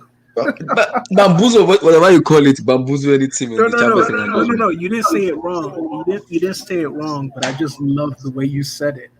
And it's important because the VAR too. Sometimes those VAR too, all of them are because if you look at the penalty for the Barcelona today, for me, that was it. That was soft. Exactly. If VAR should have intervened, it should have been overturned for me. Exactly. That was a soft penalty. It was very soft, very very soft. But it was given. I don't know why VAR didn't step in. It was given. You guys know that there are some penalties that get given that are not given, and then VAR gives them that are also very soft. Because in VAR, they don't look at it in real time. They look at it in slow motion. So things look like twice, 3 times as worse. But also, as I was trying to say, like in the chat and Twitter chat, when the PSG fans were going mad about diving, whatever, like the point of VAR is like specifically like if you're going to because it's about the decision. So the referee already made the decision to give the penalty. So the whole point of VAR coming in is that is there enough evidence to overturn the initial refereeing decision? But the contact was very, very soft. That's what I'm saying. It doesn't matter because the point, even if it's because let's put it another way. If he didn't give it, and VAR said to look, and VAR said to look to VAR wouldn't necessarily intervene, or if he said he didn't give it, or they might have said, okay, maybe have a look at it, but they might not suggest. What am I trying to say? To overturn it. I mean, the point I'm trying to make is that technically the purpose of VAR, okay, is in terms of overturning things, is to say, listen, is there enough evidence from the second official, whatever, to suggest that this decision that was already agreed should be overturned when it comes to a penalty? So another referee might have said, no, that's not a penalty. And VAR would have been like, yeah, okay, that's fine. Because but there wasn't enough evidence in the clip when you saw it to say, right, you need to now overturn that decision. But do you see the Moise Kean handball in the penalty? If it was under referee, that should have been it. They will give it as a penalty. Do you think so? Nah, I don't think that it's just his hand was really low. His hands was low. Like, but some referees will give it a penalty. Some referees will do. But they stopped that now. Yeah, I think handballs are left to the referee's interpretation. Yeah, it was really bad at the beginning of the season, but I think now people have been like, yeah, no, if the hands are by the side and low, then it's fine. But if it's like up in the air away, then that's different. So as a penalty. Oh, okay. You remember the Eric Dyer handball? I think after that everything changes. I think after that everything changes though. So tomorrow is Sevilla, Dortmund, and what again? Juventus, Porto. Who should I support? What was my prediction? I need to put my prediction out. I think I predicted the 3-2 to Dortmund. I want to see my prediction. What did I predict? Sancho Super Saiyan Sancho tomorrow. He's going to He's going to destroy Sevilla. He better, because if he doesn't, then his value will continue to decline because there's no way that Dortmund are getting 100 million from this summer. So wait, you guys legitimately think that Dortmund are gonna beat Sevilla? No, I don't. I said it. Abdullah said that. Abdullah, you think Dortmund is gonna beat Sevilla? I did. I said 3-2. Borussia Dortmund. Oh, Abdullah, I don't know what you're smoking, bro, but I need it. I need it. I said because let me even show you guys my prediction for yesterday. This was it. I was like 4-1, 4-1 PSG and 3-2 Dortmund. The thing is, Sevilla is so good. I know Sevilla is so good, but I have this feeling that Dortmund is winning 3-2. I don't know where it's coming from. Abdullahi, do you know that the current manager of Dortmund was basically the ex-assistant manager for West Ham? Wow, that's literally the current manager of Dortmund right now. Abdullahi. Ex-assistant manager to West Ham, bro. That's the manager of Dortmund right now. So it'd be even more embarrassing. So is it Lopetegui? I think it's Lopetegui for Sevilla, is it? Yes. Yeah. Lopetegui is a coach of Sevilla. Yeah, come on. The reason I said I don't think Sevilla will win is because I don't trust the attack of Sevilla. El Nesiri or what's his name? That gave me that confidence. Haaland is in form. That I know he will score at least 1 or 2 goals, and that I'm sure of. Who do you think is better, Mbappe or Rashford? Oh, people are going to be bad to me about this. No, we don't need to start this conversation. So people Mbappe is just like of course, like Vilton, Messi is finished up. Man. People tweeted, is it Mbappe? Let it go. See, people are coming out now when he scored a hat trick, and fair play because the reason why I said the start is because Vilton, you can join. When the Champions League was started, I was getting bantered from Bayern fans left, right, and centre that Mbappe was going to score a hat trick against Manchester United easy. Mm-hmm. And so, in both instances, that didn't happen. In fact, I don't think Mbappe actually scored against Manchester. I didn't, and then I didn't even say a word. I don't know why. This knockout stage has been giving me some little bit of hope. So I don't know what I'm gonna predict for Chelsea at the moment yet. Until Sunday, I'll have to crack my brain and see what I'm gonna do. But for me, this was like the first. I think this for me was the first. What I would argue the first CL game where I feel like Mbappe's knockout game where I feel Mbappe actually stepped up for PSG. He did step up. He did step up. Because in previous knockout fixtures, I mean, this is his third season at PSG now, I think. Mm-hmm. I also predict Juventus 3-0. Ronaldo hat trick tomorrow. So I'm expecting that. Ronaldo, I'm expecting to do that 3-0 tomorrow. Just call it game over, so we can have rest. So Ronaldo fan can come to the Twitter and rant. He's the greatest of all time. He's the GOAT. I'll just be laughing. So that's my position, though. Fair enough. I hope it works out. Fair enough. Yes, I chose 3-2 Dortmund, Haaland and Sancho for me.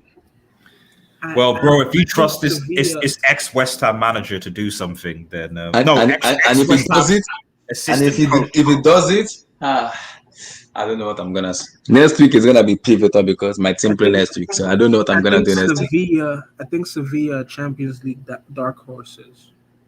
Sevilla is a better coach. That's for me. They have a better coach, but they have a class. They have a class A as a striker and necessarily. I don't trust that necessarily. Even De Jong, I don't really trust him that. But that's why I'm going to Dortmund because Alan can score goals anyway if you give him the chance, and Sevilla will give him that chance to score goals. They will give him that chance. So I'm going for Haaland tomorrow. 3-2 Dortmund.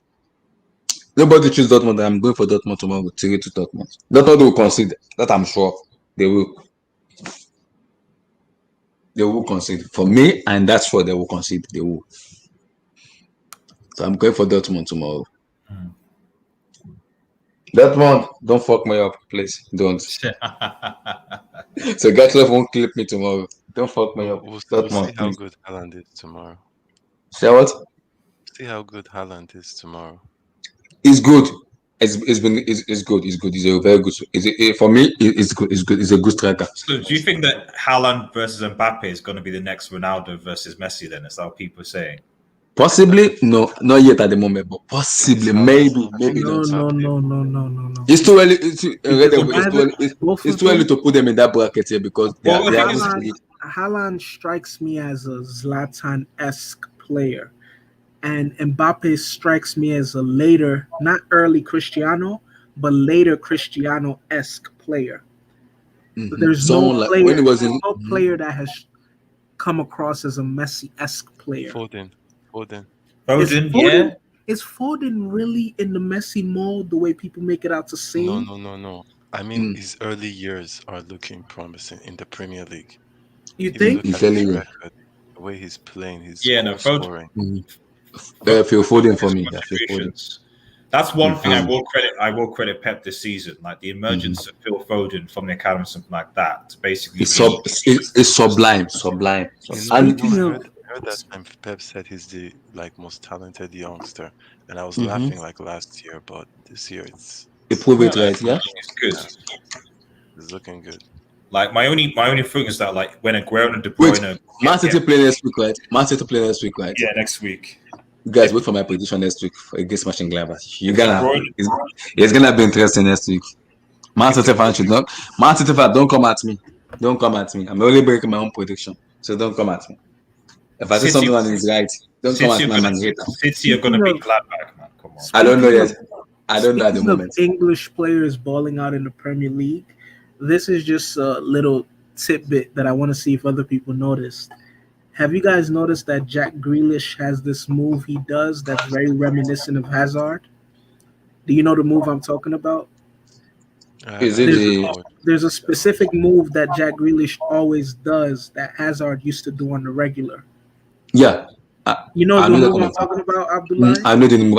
I know what you're talking about. Yeah, Can you describe it?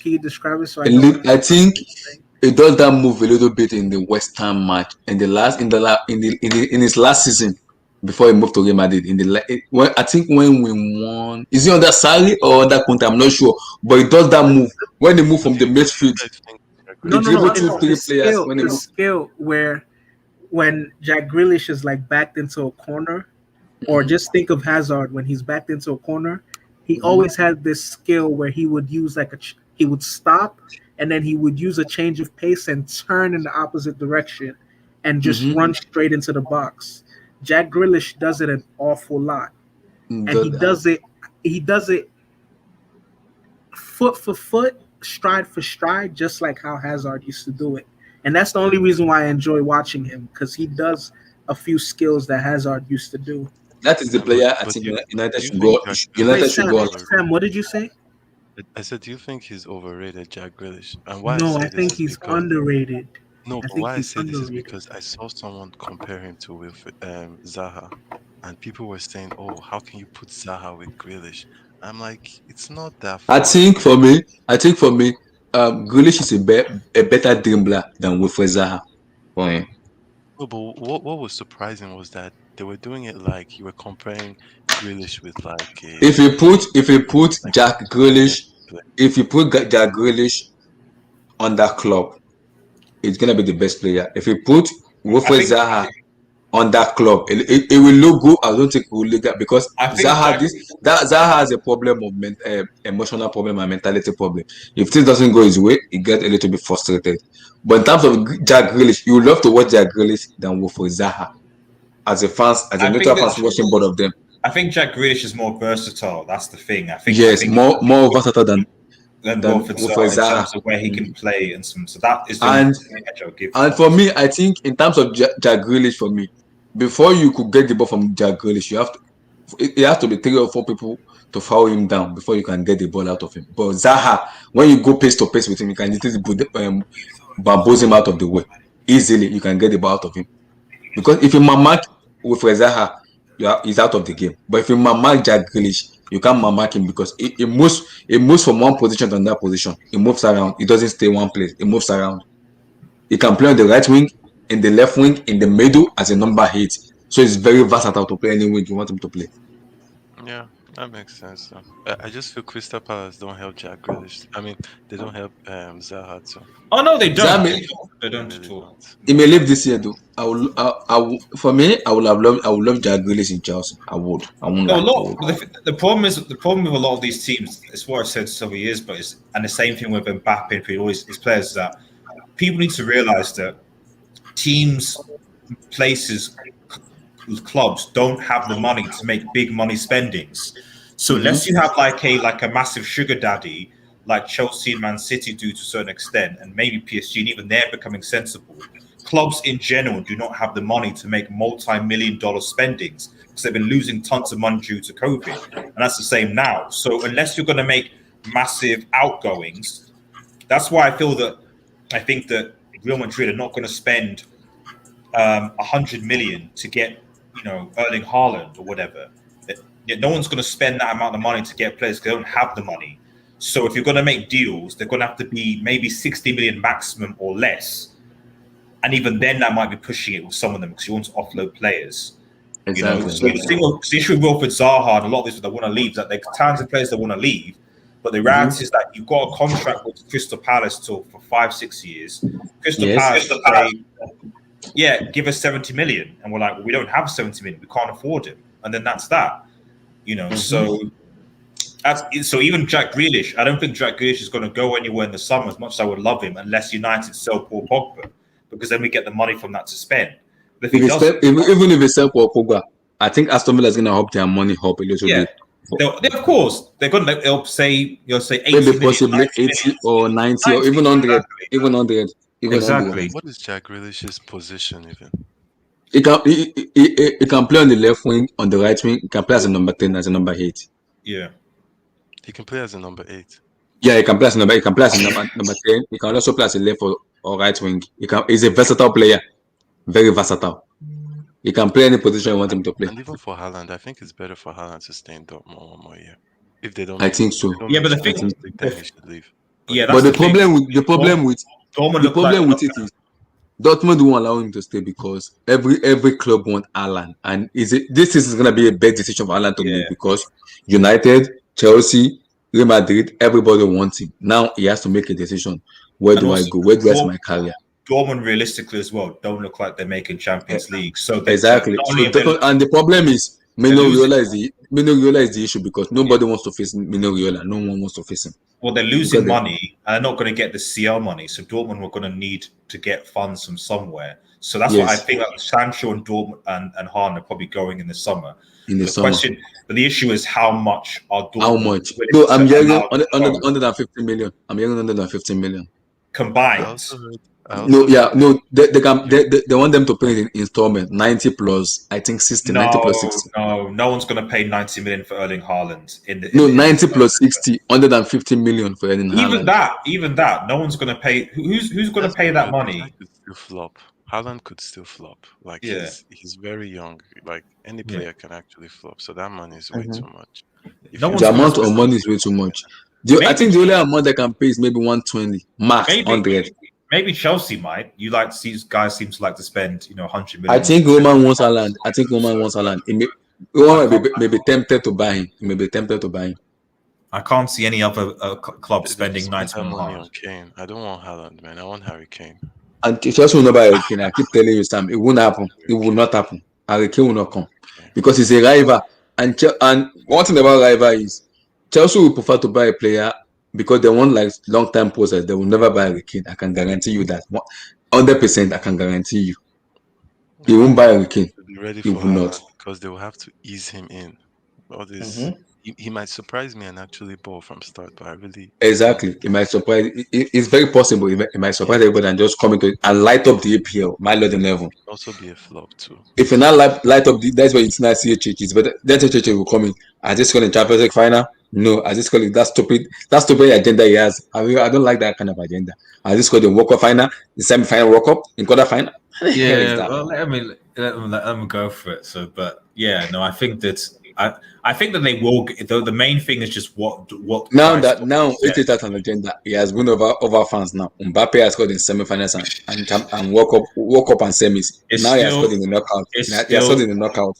It's still too early, man. Come on. Too early. Yes. Problem. Gassing play. But the problem with it, we have a sound sleep tonight. A very sound sleep. Sound one. It will sleep and wake up tomorrow and say, "Wow, I feel so good and so magnificent tomorrow." No, I remember. It won't even bother about tomorrow's match. But like, I don't need to worry. It doesn't make any sense. I was listening to a sports match. It was like February 23. I'm not gonna say what I was like, man. If you see anything, we're gonna have a fight. Because if you win, he will. So that's what I'm waiting for. This is nature, and I beg him not to say what. I beg him. He shouldn't say anything. He should not, please. He should not. So, guys, we'll see tomorrow for the post-match reaction tomorrow. I literally wanted to cancel the hangout today because I thought the church is gonna do an hangout, so everybody would jump in. But the Don literally decided not to do an hangout. So, guys, we'll see you tomorrow, guys. So, Gafflog, if you're listening, I'm choosing Dortmund 3, Sevilla 2 tomorrow. That is my own prediction. And Juventus 3, FC Porto 0, Cristiano Ronaldo hat-trick tomorrow. That is my prediction. I already put it out yesterday too. I put it out too. So, guys, see you tomorrow. Peace. Damien, sorry, man. Just accept it. It's what it is, man. Take care, guys. Peace. Thank God it wasn't induction and it wasn't destruction for you. It wasn't destruction. Just peace out. Don't worry, okay? It's what it is, bro. It's what it is. Just let it go, bro. Damien? Peace, bro. Peace. So, everyone, peace out tomorrow. Peace out, guys. See you tomorrow, guys. Peace.